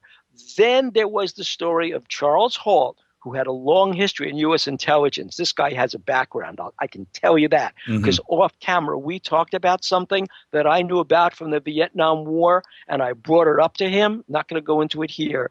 And he said, "You ever tell me that again, I will never talk to you again." Okay, so Charles Halt's voice recorder. Oh, why was that voice recorder only on when he was looking at every time the lighthouse spun? Well, he brings out the voice recorder and said the battery was dying, so I was hitting it every few seconds to save the battery. Finally, last point. Gary Hazeltine, who did the Prufos reports for the UK, Gary Hazeltine, who was an RAF security officer, a police officer, brings up on the show, gee, it's funny.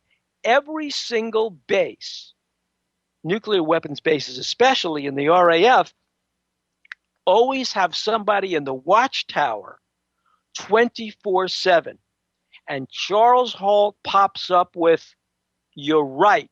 That's exactly what happens. And here's an email from someone I will not mention because he was sworn to secrecy and I don't want to break his code of silence, who said he's in the watchtower. He saw the entire thing, particularly the strange UFO-type lights hovering over the base on 2 different nights.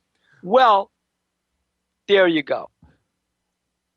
And then I want to talk about the series and how it ended, but I want to stay on Rendlesham for a second. I do have a couple of issues with Rendlesham, and I know something happened there. We all do. Something happened. I'm still not too sure exactly what it is or what it was, but I know something was there. I'll expand on that in a second. Just I want to get this thought out. The one issue that I have is that except for Halt is stayed true. But I think everybody else involved, and I've invited every single one of them onto this show, every single one, and until these books come out next month, nobody wants to talk. Okay, fine. Mm-hmm. But they all listen to this show, every single one of them, is this. The story has gotten a little out of control. It's gotten a little bit too fantastical as time has moved on. For the first 4 or 5 years, 6 years in the 90s, it stayed solid. Everything was good. And it's just gotten a little bit out of control. And if they want us to investigate and take it serious, just stay to, you don't need to sensationalize. Yeah, but aren't there 2 factions that are fighting? Yeah, exactly right. Yes, absolutely. But I don't think they contradict each other so much. I think they both are trying to buy the story, or own the story more than contradictions. We saw the same thing with Corso. So I mean, we're going to get to. Okay, we're going to spend the last hour, my friend Bill Birnes, on Corso. Okay, nobody studied that book. No, nobody except for you knows that book better than me. Okay, so except for Nancy, who knew Corso, who spoke to Corso more than I did. But okay, I mean, fantastic. Okay, so let's just hold off on Corso for a second. But it's a model. It's a model of how stories get conflated as they grow, as more people from the outside of the story, in the UFO community particularly. Yeah, but also mention checkbook. Mention checkbook journalism. Yes. Because that's what's causing the rifts. Right. Well, as the story grows, more people come in holding checkbooks out and say, well, gee, we could really do a book or a TV movie if your story involved this. Oh, it does. Right. With my own eyes. Sure. And there's no question about that in any in any story. It doesn't forget about UFOs. It could be just about anything. But specifically with Rendlesham, where the original the first night of Halt getting called out, and then the second night of him he's at the party or it's New Year's Eve. All of that is documented. You have the memos that were written. You have everything that was tape recorded. You've got everything, the Geiger counter stuff. You've got the core group of officer or NCOs too. Everybody that was out there.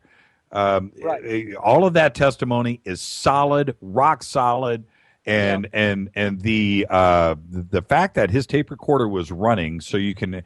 The transcriptions, and Bill, I'll say this, and Nancy, back when those first surfaced on the net in the 90s, and you know how hard it was to navigate the internet back then, but I actually found audio on the internet of those, and I listened and read the transcripts. Thank goodness that we had that evidence. It's right there. It's rock solid. But when you go from that to the symbols on the craft, and I touch the craft, and binary languages and everything that came out, it's like slow down, or come on the show and speak to me and defend your position and tell me why you held off on this information and why come out later. I'm just saying it just seems to have grown. And Nancy, you're probably right. Checkbooks. So here's one of the issues. After the events happened, as I said, you had AFOSI, the NSA, and MI5 homing in on this immediately. One of the things that the Office of Special Investigations for the Air Force did, and I know this because I spoke to Jim Pennison. Jim Pennison and I were friends. I was on the air with Larry Warren, so I do know the story. And of course, Chuck Holt told me this too. What they did, what the AFOSI did, was they told the people, the enlisted personnel, not Holt. He was a deputy base commander. There was hands off him. But they told these enlisted personnel, Sergeant Peniston, for example, you cannot, first of all, tell a different story to your commander. So Conrad, who was, I think he was Colonel Conrad was the commander of the base, commandant of the base, he never got the full story from his enlisted personnel because they were told not to tell him the whole story specifically. Then what they did, and this is where Larry Warren's story does hold some water, then what they did was they used all kinds of counter-conditioning techniques. They used drugs. They used, they used drugs. They used nothing short of mental torture. They used these things to try and muck up the story that these guys had to erase whatever memories they could. Was it sophisticated? No. Was it painful? Yes. And so you had guys whose memories after the event were very, very clouded. All you really had was the base story that the security detail left on the first night of these sightings, went into the forest. They saw this oval-shaped craft that had landed on the ground. They didn't know what to make of it. They entered this envelope, and I'm calling it an envelope, of heavy static electricity, so which slowed down the electron functions of their neural system. So as a result, they were completely disoriented. Their memories were very confused. The next night, when this thing appeared, the lights appeared over the base. That's when Charles Holt, who didn't believe the story in the first place, that's right, said, that's it. I'm going to put an end to this right now. This is nonsense. He went out with radios and light-alls and things like that, and the radios conked out. They saw the light. They saw this object through the foliage in the forest, went out to a clearing. It was sitting on land outside of the forest, which meant the Air Force, the U.S. Air Force guys couldn't go in the clearing. It was private property. Then he said it's split into 5 different pieces. Well, the immediate counter story was, these idiot Americans, what did they know? They saw the beam from the lighthouse. That's why one of the things we did was not only go to the lighthouse and find out that there was a light bar around the lighthouse so it couldn't shine over the land in that position, A. B, even if it could shine over that position, we did GPS waypoints where Charles Holt said he saw the light, where the farmhouse windows were, and where the object was. And we proved, using GPS and scale models, it could not possibly have been, they could not possibly have been seeing the lighthouse because the lighthouse was in absolutely the wrong position from where the object was. So all that we established. What happened was that because of the, I would say, interference, I would say the counter conditioning of the Air Force itself, all these guys had very serious memory problems. They couldn't tell their whole stories to their commander, Conrad. They couldn't tell him that. And for years, they were under this threat by people from both the NSA and the Air Force that their pensions would be in jeopardy if they spoke up. So what you're talking about in terms of conflated stories, yes, there was certainly conflation. I believe there was conflation because stuff came out at the end. There was all this talk about, oh, let's get hypnotic regression. As if that's going to solve the problem. And talk about this. And so all kinds of muck came up. And to this day, I cannot tell you what's true in those stories and what's not, except for the bare bones story that Chuck Holt told and what I heard from the enlisted personnel when we talked to them after the episode. Well, and that's and I totally, which I guess that reinforces what I just said about this whole thing. You know, the core story is rock solid. You've got taped evidence, you've got your eyewitnesses, you've got transcripts and the original memos and everything else. The core story itself stands on its own. But these are the 2 points I want to raise. Or I have 1 point and then a question back at you. The 1 point is this: the whole lighthouse charade is just that. That lighthouse wasn't built the week before this sighting was. Everybody there had been seeing that lighthouse flash its light, seasons in, seasons out for years, and everybody on that base knew exactly what it's like clockwork. Every night it gets dark, here comes the lighthouse. So they knew the difference between anything in those woods and the light from the lighthouse. So that just doesn't hold water for me. If the government or whoever wants to use that as an excuse, that's what they were seeing. That doesn't hold water for me. It was the Brits. It was the British debunkers right. that jumped on this. Yeah, so the lighthouse was always there. Everybody knew about this. So Colonel Halt and all of those guys at a nuclear weapons facility are smart enough to know the difference between a lighthouse and something foreign in the woods. That's why they were there. Or a weather balloon. How about from Roswell?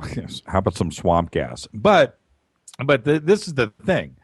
They would have been dispatched every night, Bill, to go chase those those lights from the lighthouse. It was only on these specific. The lighthouse light was flashing in the wrong place. Well, that's what I'm saying. But Chuck Holt, the Chuck Holt told me was that where they would see the Orford Nest light as it rotated was from the runways, not from the forest. Okay, well, again, now, so back to my question back at you now that I made that point. Out of that whole core group of guys, could you, look at me in my eyeballs right now and just say, Jimmy, I believe everything that they said. Those guys are all rock solid. Is that how you? I haven't met them, so I'm asking you, as you interviewed all of these guys. Okay, those guys are all honorable guys. Okay, the guy I believe the most is Chuck Holt. Chuck Holt. Here's one backstory of Chuck Holt, and this is why I believe the guy. Okay, one of my tests for believability, and I'm not some great investigator, but one of my tests is if somebody tells me a story, even if it's off subject, and that story comports with what I know from somebody else who I know was there, then I tend to give that person some credibility, which was why I gave Corso some credibility.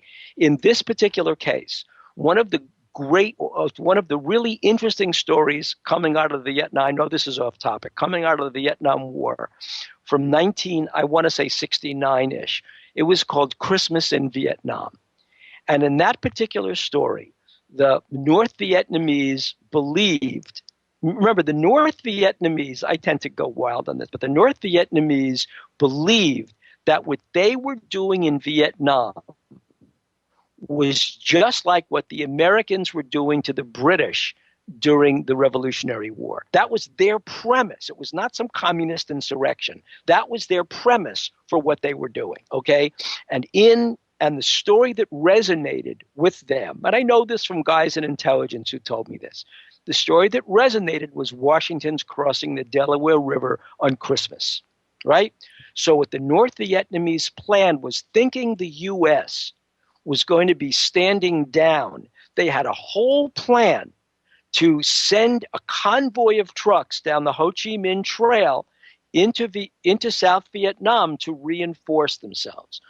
Well, we figured that's what they were going to do. The Air Force figured that's what they were going to do. So the idea was, and I know this from one of the people who was an F-4 pilot over Vietnam, okay, not McCain, but somebody else. He said, he was an Air Force, he was an instructor at the Air Force Academy years later. He said that what we were ready to do was the trucks were going to come down without their lights on.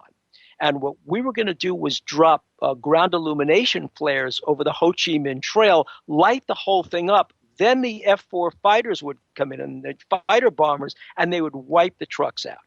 How do you get flares dropped over the Ho Chi Minh Trail? What we were going to use were the big C-130, and some of these gunships, some of these big transport gunships. ships, right? That's what they were going to do. So the Air Force went back to the Air Force in the Pentagon and said, we need spring-loaded traps to drop these flares out because we need these big, heavy transports that would hover over the Ho Chi Minh Trail, these propeller-driven transports, so they could drop the flares slowly. Well, the Pentagon said, oh, that's going to take 6 months to do. The person who developed those spring-loaded traps, he told me this, we had a long conversation outside the show, was Chuck Holt. Really? In Vietnam in 1969. So what he told me about how he developed the spring-loaded traps and what this F-4 fighter pilot told me what happened in Vietnam, those stories absolutely coincided. So I gave Chuck Holt like 100% credibility. The guy was there. So when Holt ran through the story, not only did it make sense, did it hold up, but Holt's explanation for it. I mean, he told me flat out, I think he said this on the air. He said, I wish to hell I'd never gone out. It was the stupidest thing I ever did. The second stupidest thing I ever did was write that damn report. It was my boss who told me to write the report. He promised me that report would be made secret. He promised me. What happened? Air Force Intelligence released the report. I was furious. Well, that's my other prong of UFO stories. When the person involved in the actual incident says, I never wanted to tell this story in the first place, somebody else took the story out, I tend to believe that. I believed what Peniston said at the outset, that he was part of a team that went out in the forest, saw the object, they were stumbling around, they didn't know what to do, people were really freaking out, they went back to base and they made their report, and then the object came back the next night. I believe that story, okay? That's what I believe. In terms of the ones and zeros, I don't know what to make of that story. In terms of the lettering on the side of the craft, yeah, I can go with that. I can go with that because he said that to us very early in the story, and that also came out early in the story. I don't know about the ones and zeros. I don't know what that is, but I can only tell you the email flood that I received after that episode with people deciphering what the lettering was on the side of that object. Right. I don't know what to make of it. Well, okay. Again, you know all of those guys. I've reached out. The producers here have reached out to everybody. They've all responded back, in due time, Jimmy, in due time. I'm not here to pin anybody against the wall. I'm not a skeptic in any way. And I'm not in a position of trying to even sound like I'm debunking anything because I know something happened there. I just want an explanation of how everything just got a little bit out of control. Now, the haziness part and the mind control issues, yeah, I'm sure that had a lot to do with it. But I need somebody to tell me. That's all. Because if I have these questions, then so does everybody else. I'm not alone on this island.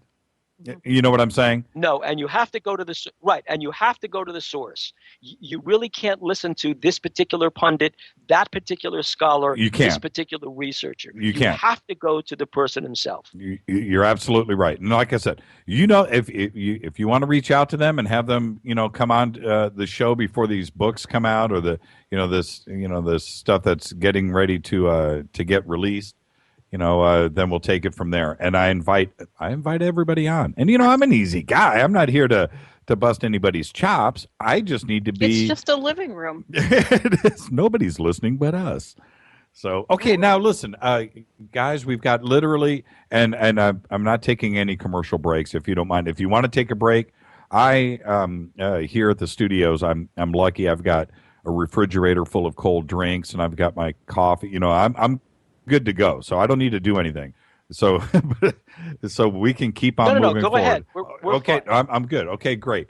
So let's move into Colonel Corso, and I'm going to start this part of the conversation that when this book came out, or when the word of the book came out, you guys know where Sherman Oaks is, and and I lived right there south of the boulevard. Across Ventura Boulevard was a Borders Books. Sadly enough, I don't think it's there anymore. But Oh, yeah, I love that. Wait, That's is just that so- is that the Borders That's that the was big one. on? yeah, No, Ventura. that was one that was on Ventura and Laurel Canyon, right? No, was part of it. no. It was no. That's Studio City. This is Ventura Studio and City. Van Nuys Boulevard, right Okay. there. There's a Okay. huge, Okay. like 2 or 3 story Borders Books. Had an elevator and all kinds of stuff, and a coffee shop on the roof. It was a great place. Well, anyway, when that book came out, I was going in there, hounding him. Wednesday, it's going to be here. It'll be here on Friday. It'll be here on Friday.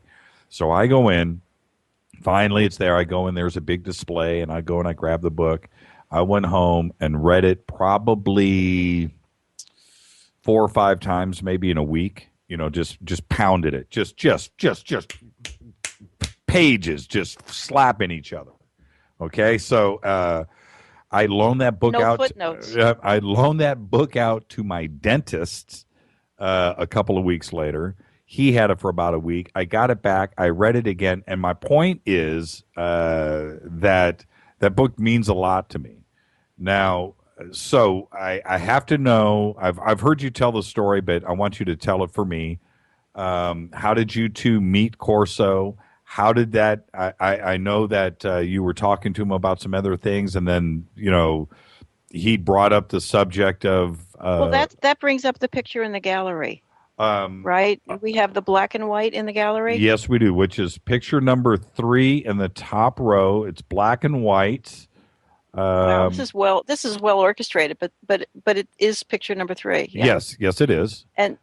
And Bill requested we put that one there, and that's why. Okay, so this is okay. So go ahead, Bill. Well, that's the genesis. That's the genesis of how Corso came into our purview. Okay. So I see Corso. the- Who's the gentleman standing behind Corso shaking hands?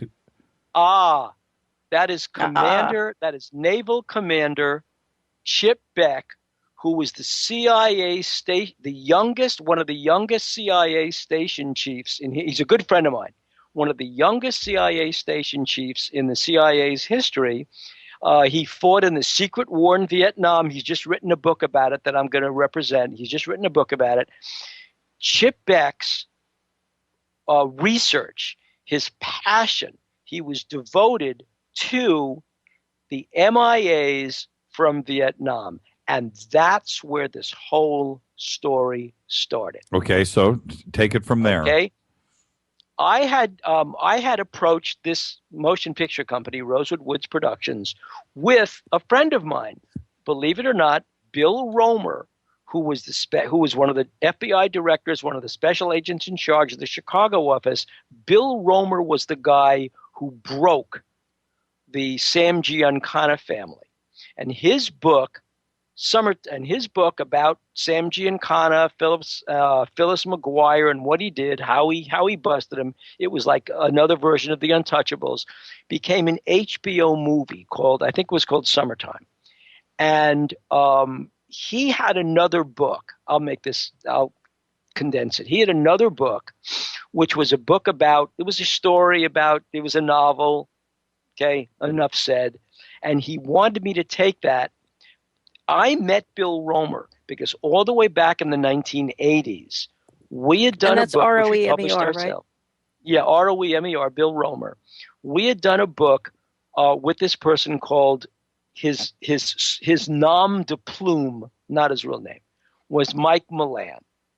And Mike Milan claimed, this is a book called The Squad. Folks can still get it. It was really a good book. I loved it. It was a story about a guy who was a hoodlum, a wise guy from New York's Lower East Side who got linked up with Meyer Lansky, with Costello, with all the mob guys, wound up working for the OSS in World War II.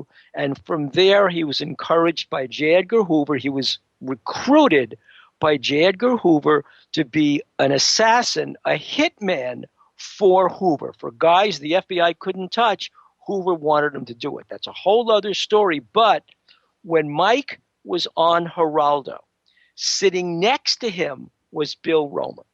And Mike is telling the story on Geraldo. He's in disguise. He's telling the story on Geraldo about what he did for J. Edgar Hoover, and everybody is groaning in the audience. Oh, that's bull. Oh, come on. Wait. Okay. Bill Romer, deputy director, looks at Mike, and Geraldo asks him, well, Bill, you were in the FBI. You big guy in the FBI. What do you think? Bill Romer looks at Mike. This blew my mind and says, I respect what this man did. Whoa. Okay? I'm with you. From one of the deputy directors, a confirmation. Years later, we're in California. Bill Romer wait. What? Tell the part about taking off the disguises. But that's irrelevant to this story. Yeah, yes, we're trying Mike to get to Corso. We're trying to tie this into Corso. Okay, we're getting close. This was the first fight on TV, and it was when Geraldo, when the chairs are flying. Yeah, absolutely. It's not that irrelevant. That's what happened. Oh no, that's what happened. That's what happened. That was important. It was one of the best moments in television history. But one of the greatest moments sitting on the stage who was an informant. He was a guy from the Pagans or some motorcycle gang. Yeah. He and Mike got into a fight. And so Mike says, I dare you to take your disguise off. Mike is a real New York hood, right? I dare you to take your disguise off. And the guy says, I'll take it off if you take it off. And they grab their beard disguises and they rip them off. So now this guy who's an informant is masked. He's an informant against the mob. He's masked. Mike goes, you're dead. And that was one of the stories. Okay, that was the story Nancy was talking about. Okay, it's a moment in time, and moment in time. So Bill Romer calls me years later and tells me about a novel he's written. Do I know a motion This was after the HBO movie runs. Do I know a motion picture producer who? Yes, I was working with this one group in Hollywood. I take him to that group as his agent. They didn't want to do the story, right? Years before, I had worked with a former special agent in charge at the DEA on an anti-money laundering story called Green Ice. That's a whole other story that is worth 2 hours. But the whole point of that story was we'd gotten it all the way as a movie of the week to NBC, where Scott Sasser loved it, bought it, getting ready to cut the checks. Jeff Zucker, who's now the head of CNN, took NBC out of the movie of the week business, so we're left with Green Eye. So this guy and I became friends. So I told this movie company about this guy. Nah, we didn't want to do that. Then they said to me, what do you know about POW MIAs? And they brought me two stories. One from this very famous guy who is still a very good friend of mine, Jim Sanders, who wrote the Downing of TWA book, Downing of TWA Flight 800 book, which is now out in Kindle.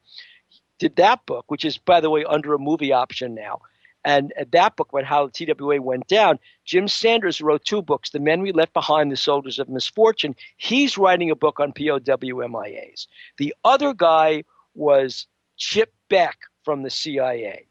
And Chip Beck and his friend Neil Livingston, who wrote the book Inside the PLO, said, hey, Bill and this other guy, if you want to do a movie of the week on MOWPIA, MIAs and POWs, you should talk to this guy Corso. This guy Corso was worked for MacArthur in the Korean War, Army intelligence, then worked at Eisenhower's White House, and he was one of the lead guys, and this is from guys outside the UFO business. Sure, no, absolutely. Yeah, I get the picture, yeah. So they're saying he was negotiating Little Switch, Big Switch for Ike, and he's the guy who's now testifying for the Dornan committee on this, who said, we left men behind in Korea. He's the perfect consultant for your movie on MIAs. Great. Well, we're talking to this guy, and Corso says in the committee, oh, Eisenhower knew about the men we left behind because he wrote a finding, one of these intelligence findings, saying we'd left men behind in Korea. He goes into a whole story, again, worth another 2 hours on why, but needless to say, that's what he did. So Everybody said, Corso's a crazy old coot. He's like a right-wing nutcase. What a jerk. What a coot. He knows nothing. Where's that finding? And they went running. People went running to the National Archives. No finding. No paperwork. Corso is a liar. Then somebody said, wait a minute. Eisenhower has his presidential library. So they go to the presidential library, and there it is. There is the finding, and in Ike's handwriting, it says, pass to Corso. Well, suddenly Corso was the poster boy for American history and POWMIAs on the cover of Newsweek, on the cover of Time magazine. The movie company gets really excited. They option Phil Corso's life rights to talk about his career in the Army, ostensibly dealing with POWs. We have this big meeting, big meeting, right? Big Hollywood meeting. In the meeting, Corso drops 2 bombs. Bomb 1, he worked for Senator Richard Russell in the Senate on the Internal Government Security Committee, and he investigated the Warren Commission for Russell. Whoa. Yeah, that's heavy. That's heavy. That's heavy. Heavy, right? Very. And he tells us, he spins a story that later is confirmed. Again, remember, my credibility ratio goes up when a story is confirmed by an extrinsic fact. Confirmed by the tapes, that the Oval Office tapes that Lady Bird Johnson released after her husband died. And in those Oval Office tapes, everything Corso said comes out. Big credibility factor. Then he drops the Roswell bomb. Did he do? I have to. Okay, so let's, as we get into this, did he do this in private with you? The first time Roswell comes out of his mouth, were the two of you alone, or was this at the meeting it was with a whole the group? Okay, no, a whole group. And this group is not a UFO group; it's a movie company group. They probably have never heard of Roswell, right? They heard of Roswell, all right. Everybody does, but this was a motion picture company, flat out. Right. That had set out to do a movie, which they almost did, by the way. It's, weird story. They did a movie. It was about a call sign Baron 52. These 2 American fighter pilots escaped from a North Vietnamese prison camp. They're on the run. Ronald Reagan knows about this, okay? He's going to make this big Christmas speech about how these 2 guys escaped. And they run into a Swedish paper mill. What's a Swedish paper mill doing in North Vietnam? They run into a Swedish paper mill to hide and just get asylum. The Swedish ambassador, that SOB, turns these guys over to the North Vietnamese, and they're executed on the spot. Wait, is this a true story? Well, true story. Baron Okay. 52. Call sign Baron 52. Okay, so let's stay focused. Let's stay focused. I know. Okay. No, but the funny Well, part I'm is just this. looking at. Bill. I'm looking at the clock. Okay, we have. I know. Okay, so go ahead. So am I. Okay. So the folks at Turner, but you'll love the end of the story. The folks at Turner love it. They're ready to sign the movie. They go to Ted to tell him, boy, the story we got about American POWs escaping. Turner, this is Ted Turner, looks at them and says, do you know what Jane would do to me if I signed that movie? So that was the end of that movie, but it was Corso's Roswell bomb that got people sitting up in their seats. So he tells the story of how he's an Army intelligence, and he gets called in he's in the 7th Army as Inspector General, and he's about to serve out his time. He's going to retire. That's the end of it.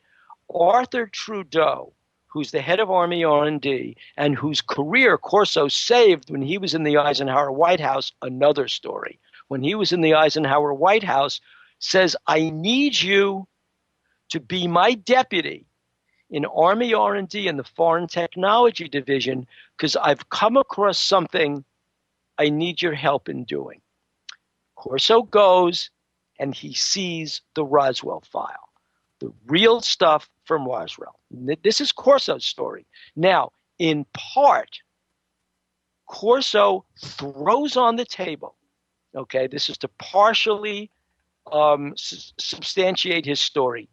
The story goes that Arthur Trudeau, who was good friends with the Senate committee, or the Armed Services Committee in the Senate, particularly Strom Thurmond, goes to them and tells them that there is a whole file of debris, of foreign technology debris, quote unquote, foreign technology from Roswell, that he wants the Senate to fund. So this is all Trudeau, not Corso, that the Senate can fund so he can take that into American industry to develop this technology. Oh, this special material, this cable where you shine a light in it and the lights go, fiber optics, these pieces, these quarter-sized pieces from the craft. And Strom Thurmond says, and this is in Corso, not Corso, this is in Trudeau's memoir. Okay? And this is Corso speaking to the execs at the movie company. Yes. Telling this story. And he throws the memoirs, the published memoirs, on the table and says, here, read that, you'll see it. Indeed, that was in there. And Trudeau tells the story of Strom Thurmond saying to him, no, we will not give you one thin dime unless American industry, our defense contractors, hold the patent on this material. In other words, reverse engineer it into the industries that are already working on this technology, AT&T, IBM, Monsanto, right? Already working on this technology. They get the patents. You don't get the patents. And again, there's another 2-hour story on why he said that. No, I understand, Bill. Let me cut you off really quick right there. I understand that part of the story, and I want to get to that part of the story. What I want to understand really quick is let's get to that part.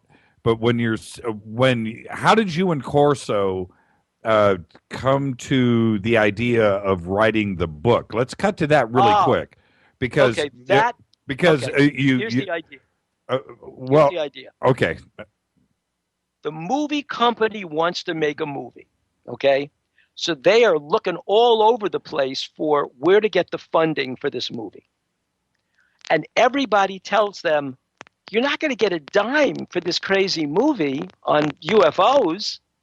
Unless you have a book first. So the movie company turns to me and says, can you represent this book? Okay.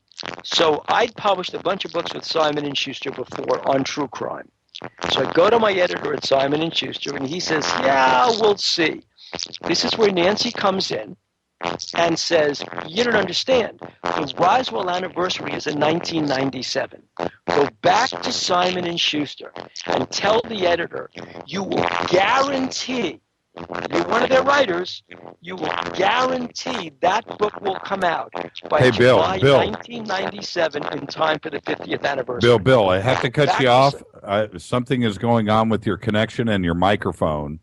I don't know if I'm going to reset it. No, I think it stopped. Okay, no, it's not doing it with you, Nancy. Bill, go ahead, speak again. Yeah. Okay, it's you. Any better? It's you. No, it's Bill, and it's your microphone. Okay, why don't you come in here and switch with me? Well, and then I'll see if I can fix it. Okay. Do that. Okay. I'll do that. I'll talk while Bill is walking. He's right next door. But Jimmy, can you rephrase your question? Because you had a really specific question when it comes to how this whole thing came about. And here's Bill. Sit down here. Okay. Just put this on. Sure. Oh, that is just nasty. You've got to love live radio. Let's just listen in. So. Whoa. Okay. Hold on. Bill, so the question is this, really quick. And again, we are seriously up against time, and I've got 100 questions I need to get in on Corso. So, so the movie company, forget about the funding. Great, no funding for the movie. So, was it you that approached Corso about writing the book? No, it was the movie company that said to Corso, "We will pay you. We will pay you to option your life story for the Roswell story in the Army and any sequel books about your career in the Army if you agree to write this book on Roswell. How old was he at this time? 78, and he 79. And he died a couple of years. How many years later after the book came out? This would have been in 1995. Right. And he died in 1998. Yeah, it was like 3 years later. Yeah, Nancy, right. You can't use that microphone. Okay, I'll take it. Okay, I see what's wrong with it. Yeah, okay, that's what you were doing. And it was weird, too, because it started low and just got louder and louder and louder. Okay, that's be an issue for a radio show, so we may have to get another mic. But anyway. Okay. So you guys, go ahead. When you first started, this is where I want to just pick your brain, and let's try to keep these answers a little bit shorter so I can get a bunch of questions in. When he starts out with this, each fact, and we all know now, Kevlar and circuitry and transistors and circuit boards and fiber optics. We know about all of it, but as he's bringing these out, the one thing after another, did you ever pause for a second and just go, now wait a minute? You're talking about inventors at each one of these companies that have claimed patents and creativity, and you are shooting down some people in this industry that are well respected, and you're calling everybody a liar now. And so, did you ever just like have pause, or did you? Okay, all right, and what? Tell me, how did you react, and how did he react to it? I mean, was it a matter of fact look at you in your face, a convincing thing? He doesn't have any documentation. You're only taking him on his word. No. Here's what he said. That in order to make this thing work, what they did was they went to the very companies that were already working on this technology. So no, Corso's story didn't say I invented modern digital computers. What he said was IBM was working very hard on trying to shrink a computer from room size to tabletop size, right? And he said, we knew they were doing that. When we showed them integrated circuits and how they worked, and it wasn't just transistors, because transistors, as you know, came out in 1948, 1949. What he said was that we went to the very companies who were doing this technology, and we jump-started existing research into that technology. That's how we slipped it in undercover. So that made sense. Okay, night vision. Well, Kevlar was something that nobody was working on, right? That was right. Well, that was something that was literally found on the craft, right? So that was like backward engineered. Right, but night vision was a whole different story. They had, the British and the Germans had night vision by the end of World War II. These huge, huge power packs. The Germans had it on their Panzer Division tanks. What Corso said was he had a budget of like $60 million. And he went to the folks at Fort Belvoir. And he said, if the job will be to develop night vision goggles that soldiers could wear, but to develop it in time for the Vietnam War, because we knew we'd be going into Vietnam as early as 1962.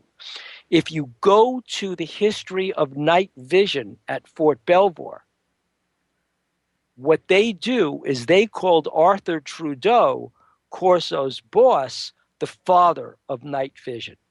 He showed me the report. There it was. Arthur Trudeau was the father of night vision. That's interesting. The only difference in the report was Arthur Trudeau gave them the money and encouraged them to do the development of night vision.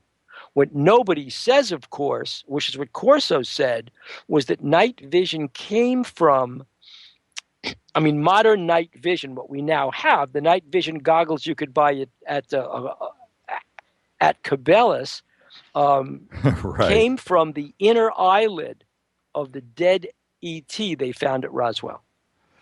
Did you have any idea as you started to unravel this that that it was going to turn into what it turned into, because it got big and it got big fast? You know, Yes, and I'll tell you how I knew. When I I began, this thing was going so crazy. The intensity of getting this book done was so hard. It was so much pressure that I was working literally 24/7 on an old Macintosh that's now sitting on the shelf. Working 24/7, and the as I was doing it, this was going to be a paperback book originally. Yeah, got mass market paperback. The publisher at that division of Simon and Schuster Pocket Books, which part of Atria, said to my editor, "Tell Birnes, if we like the manuscript, we're going to put it into hardcover." So that was one thing. So I'm working to get this book to be a hardcover publication. Then they said, "Hey, if Corso's such good friends with Strom Thurmond, tell him, could you get Corso to go down to Washington?" He lived in Florida. "Can you get him to go down up to Washington and see if he can get Strom Thurmond to put a forward to this book, a forward or a blurb or a statement?"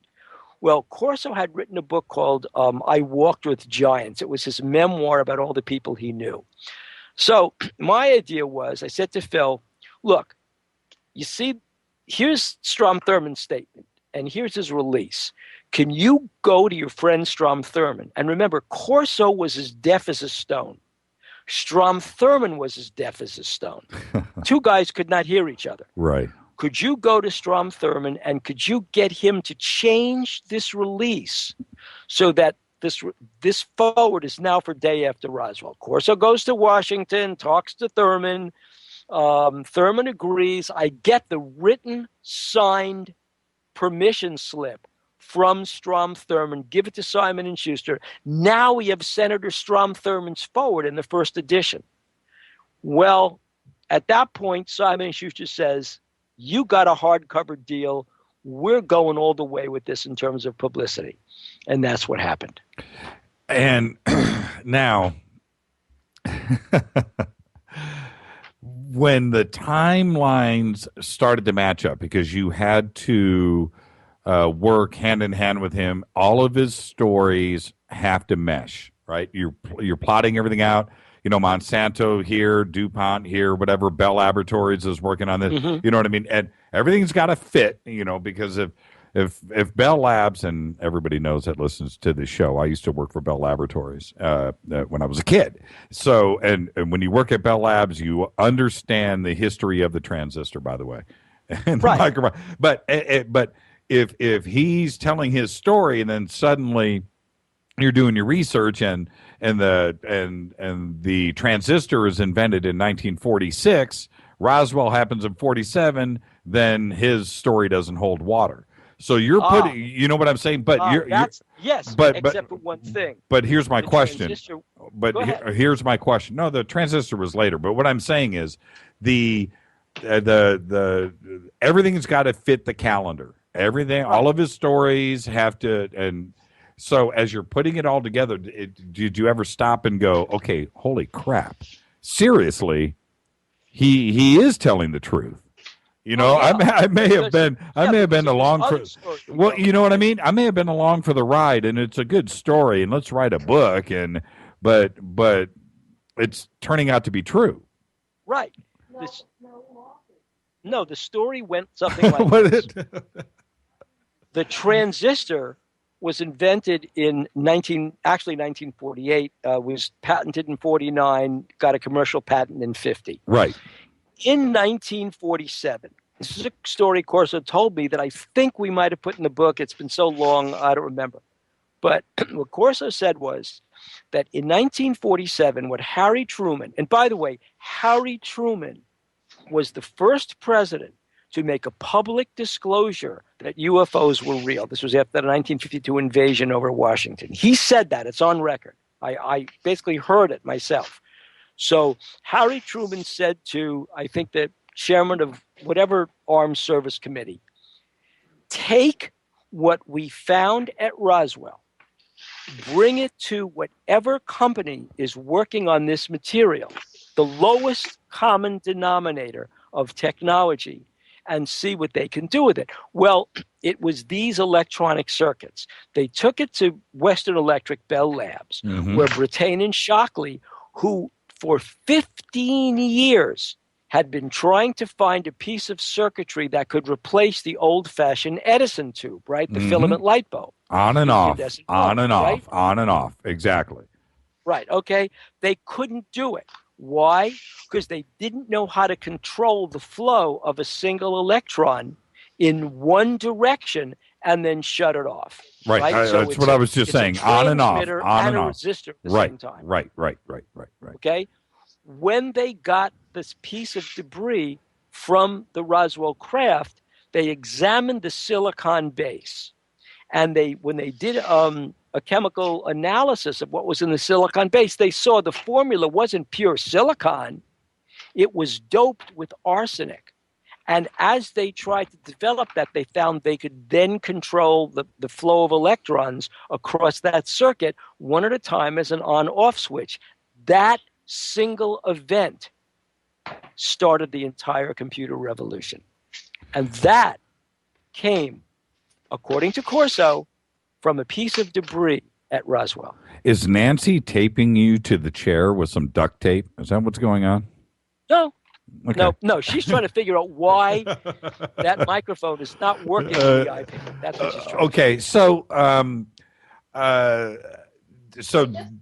to did you, and I want to know, because everybody has that aha moment where it's all comes together and you can move forward. You know that there's not any hiccups. There's nothing that you need to overcome, work around, work through. So did you actually have that aha moment, and did it energize you and allow you to power through it as quick as possible?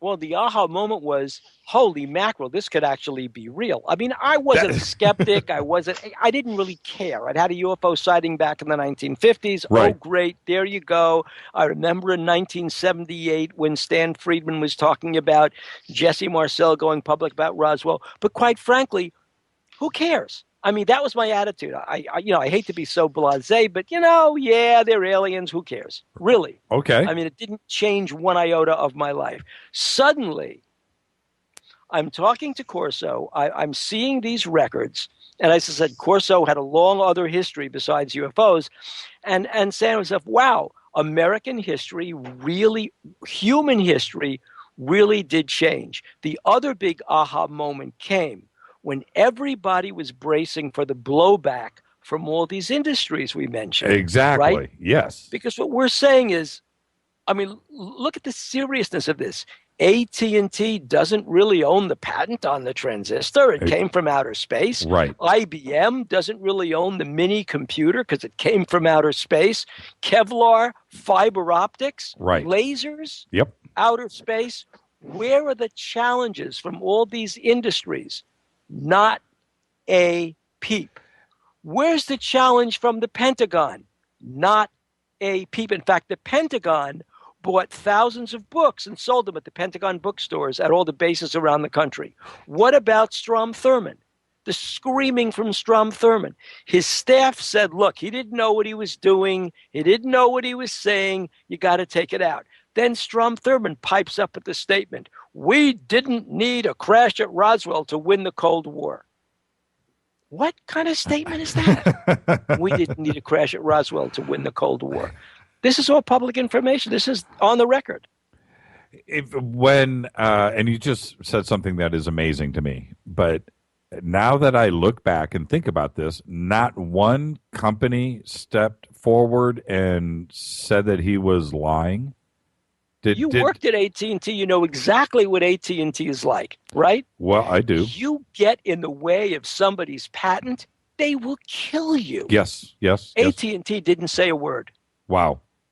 You know, where you brought up a memory. I worked for Bell Labs Indianapolis. You know, there's Cherry Hill, and there's all of these other. When I worked for them, my memory serves, I think there was probably 15, 20, 30 different Bell Laboratories around the country. I worked at Indianapolis. And in Indianapolis, there was, we were originally part of, and remember, Bill, and you said this earlier, the truth is in the details, right? The truth is in the details, right? So I will tell you exactly what was going on at Bell Labs. Why? Because I was actually there. Okay. And Bell Labs Indianapolis was originally part of Western Electric. And Western Electric had the largest plastics injection molding plant in the world there. So all of your Princess phones that you talked to in the 1960s, right? Everything was made there. All the injection molding, everything was done there.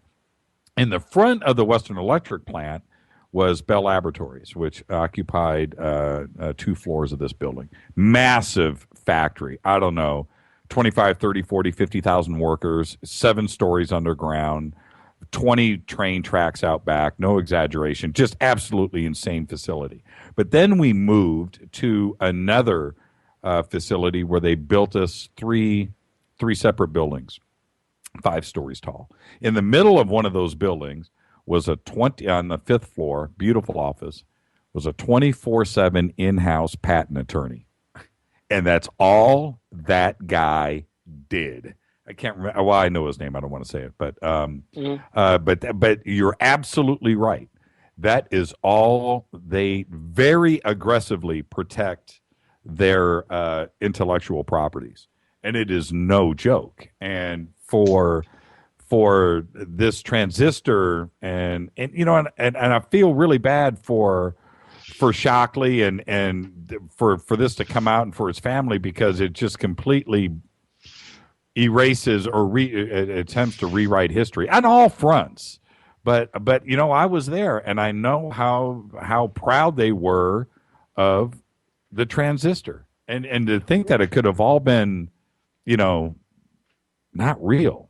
It kind of messes the transistor, as you know, was patented by Bell Labs. It was patented a number of times, and what happened was the Army got furious with Bell Labs for patenting the transistor. They said, "We gave this to you. That's right. How dare you patent it?" So that was the other side of this Arthur Trudeau story, that the Army, because you'd say, well, gee, if that worked with the transistor, I mean, think of the logic here. If that works with the transistor, and we had all this debris, this technology sitting in the Pentagon from 1947 to 1961, why was that the only thing that got patented? Well, here was the answer. The Army withheld it from industry. The Army R&D, when Arthur Trudeau got there, and again, that's a whole other story, but when Arthur Trudeau got there, was this backwater command. When he got his 3rd star, going to lieutenant general, his going to R&D was kind of a punishment because of what he did by exposing the fact that the CIA's Gehlen spy ring in West Germany, Gehlen was a Nazi, he was SS, that the CIA's Gehlen spy ring had been penetrated by the East German Stasi. Well, Trudeau blew the whistle on Allen Dulles. And so Allen Dulles wanted Trudeau kicked right out of the Army, retire the guy, cashier him out. He shot his mouth off. Well, Corso was at the Eisenhower White House, and he and some other majors and colonels went to the Senate and said, you can't do this. Arthur Trudeau is a Korean War hero. You can't do this to this guy. He was, like the Edward Snowden of his day. He blew the whistle on the CIA being penetrated by the communists.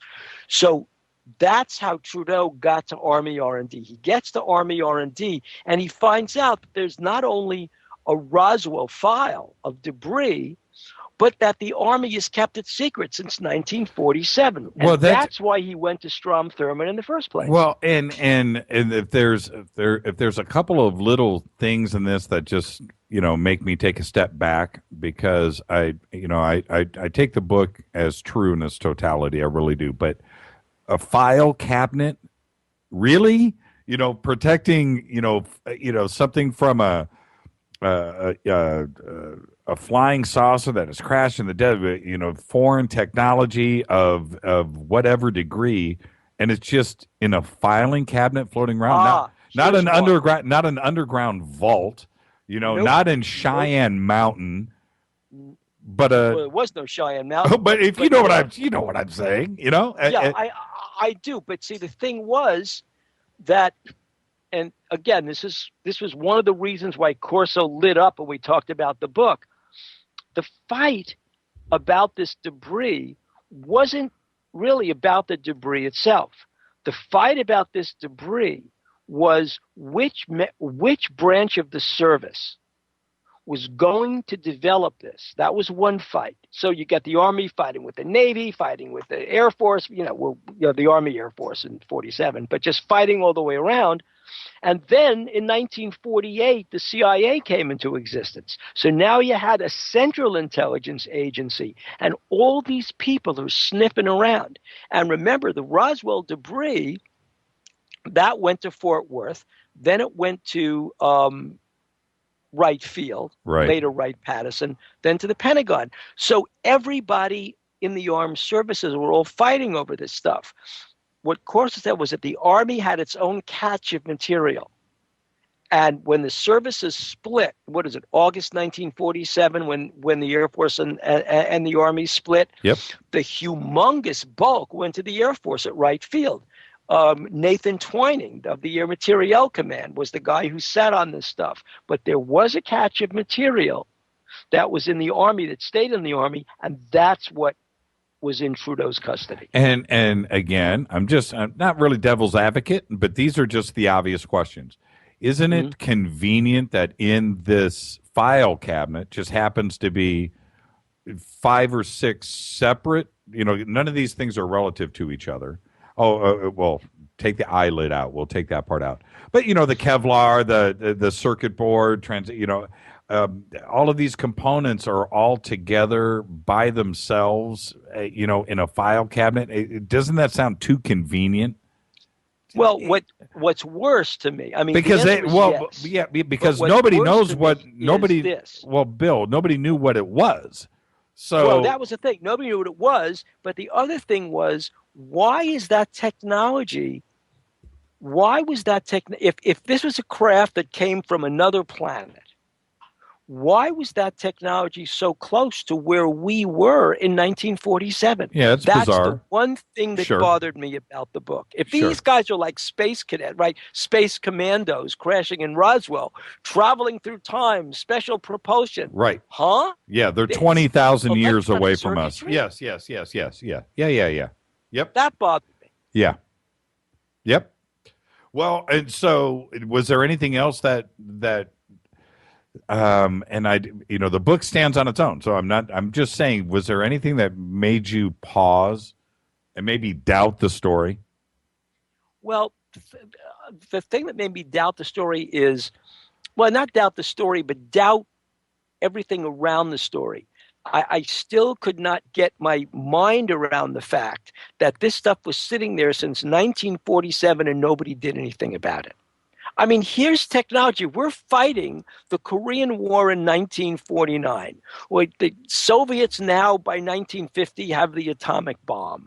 The Chinese, and we're sitting with debris from an advanced civilization, and nothing is happening for what? For like 11, 12 years? Right. That bothered me. Well, I'm sorry. I was just reading a note from my producers here saying maybe next Thursday we'll bring you in for another hour and we'll do a part 2. Sure. I kind of agree to that because we I'm serious, just barely scratched the surface, and I feel like we just got to start on the book. So, okay, let me ask you a couple of other questions. What is in the future, really quick, for you? Do you have another series lined up? Another book coming out? Kind of a pitching series. It's what I do. But really, for me, I'm finishing I wrote UFO Hunters Book 2. That came out a few months ago in November. That's on the book stands now. And it really is the TV companion to the series, first season. I'm wrapping up UFO Hunters Book 2. That was Book 1. I'm finishing Book 2 now. In fact, I'm doing the Dulcie story now in Book 2. That's the final chapter. That's coming out next year. I've got a book coming out in a few months called Hearts of Darkness, which is the other side of my career, which is writing books about psychological underpinnings of true crime. And that's what brought me into the Corso story in the first place. Right. Was I was a true crime writer. And so that book, Hearts of Darkness, is coming out in early May. And that's about the Sandy Hook shooting, the Aurora, Colorado shooting, stuff like that. It's a psychological perspective on why these mass murders are now occurring in epidemic proportions. Who are these people that are doing this, and what we can do about it as a country? No movies? I've got 3 movies under development right now. The Downing of TWA Flight 800. Okay, that's been optioned for a movie with Jim Sanders. I've got Space Wars, which I wrote with Bill Scott and Mike Kamados about wargaming in the Pentagon and when wargaming gets real. That's under option. And then the other option is for a book that I published. I published it 14 years ago, and it's been in and out of option for 14 years. The book is called Life in the Balance. It's by Billy Sinclair. It's about the guy who was in prison, who became a jailhouse lawyer, who wrote this mini brief that became part of the major Supreme Court brief that overthrew the death penalty in the United States in the 1970s, and how the government went to him to integrate the prison. He was on death row, to integrate the prison at Angola, and how at the end of the day, this guy was personally responsible for setting up a sting of pardons for sale against Governor Ed Edwards, who just got out of jail, is running for Congress again. And it's that story about Life in the Balance. So those are my 3 movies. And really quick, just tell us about Future Theater. This is it's a DMR in our audience, but maybe they haven't heard it yet. So what is Future Theater? Future Theater is a show that Nancy and I have. It's our radio show, been on for a few years now. And we basically do things. We're not confined to UFOs. So folks think that it's a UFO show. It's not. We go to places. I like to say that we go where no show has gone before, doing these really oddball kinds of guests, talking about really oddball kinds of things. We've had Billy Sinclair on, who wrote Life in the Balance. I've had Jim Sanders on a number of times. I've had my writing partner, Rick Lertzman, on talking about my book, which I think is going to do well. It's been out now since earlier this year. Dr. Feelgood, The Untold Story of J.F. Kennedy, Methamphetamines, Sam Giancana, and why the president, one of the reasons behind the Kennedy assassination. But it's about this doctor, Max Jacobson, who got the entire entertainment industry in Hollywood addicted to methamphetamines back in the 1950s and 60s. Oh, man. Dr. Feelgood, great book. Oh, okay. Now, this is what I want you to do. We're going to roll out together. Okay? Sound good? Okay. Okay. I'm just going to get the music going here. Let's see here. Hold on. Let me cue it up, and then we will just actually roll out together, and we will say goodnight together. How's that? It works for me. Okay. Here we go. This has been Fade to Black. Bill and Nancy Birnes. Thank you guys for coming in tonight. Stay tuned. It was our pleasure. Thank you. Coming up next, Spooky South Coast with Tim Weisberg. Special thanks to Keith Rowland. Fade to Black executive producer is Rita Kumirian. Show is produced by Hilton J. Palm. The announcers are Steve Harder and Mark D. Kovar. Music is produced by Doug Aldrich. Produced by Mark D. Kovar. Fade to Black is produced by KJCR and the Dark Matter Radio Network. See everybody tomorrow night. Clifford Stone. What do you think about that, Bill? Clifford Stone tomorrow night. Clifford Stone is fabulous. Ask Clifford Stone about all the ghostly apparitions he's seen. And you know what's funny? My music just died. So you know what? We get to talk for 25 more seconds. Keith, I'll wait for your countdown here. My music just died. Clifford Stone is Clifford Stone's a wonderful guest. Ask Clifford Stone about the Marilyn Monroe memo. Yes. Ask Clifford Stone about his work in nuclear biological chemical retrievals. And be sure to ask Clifford Stone about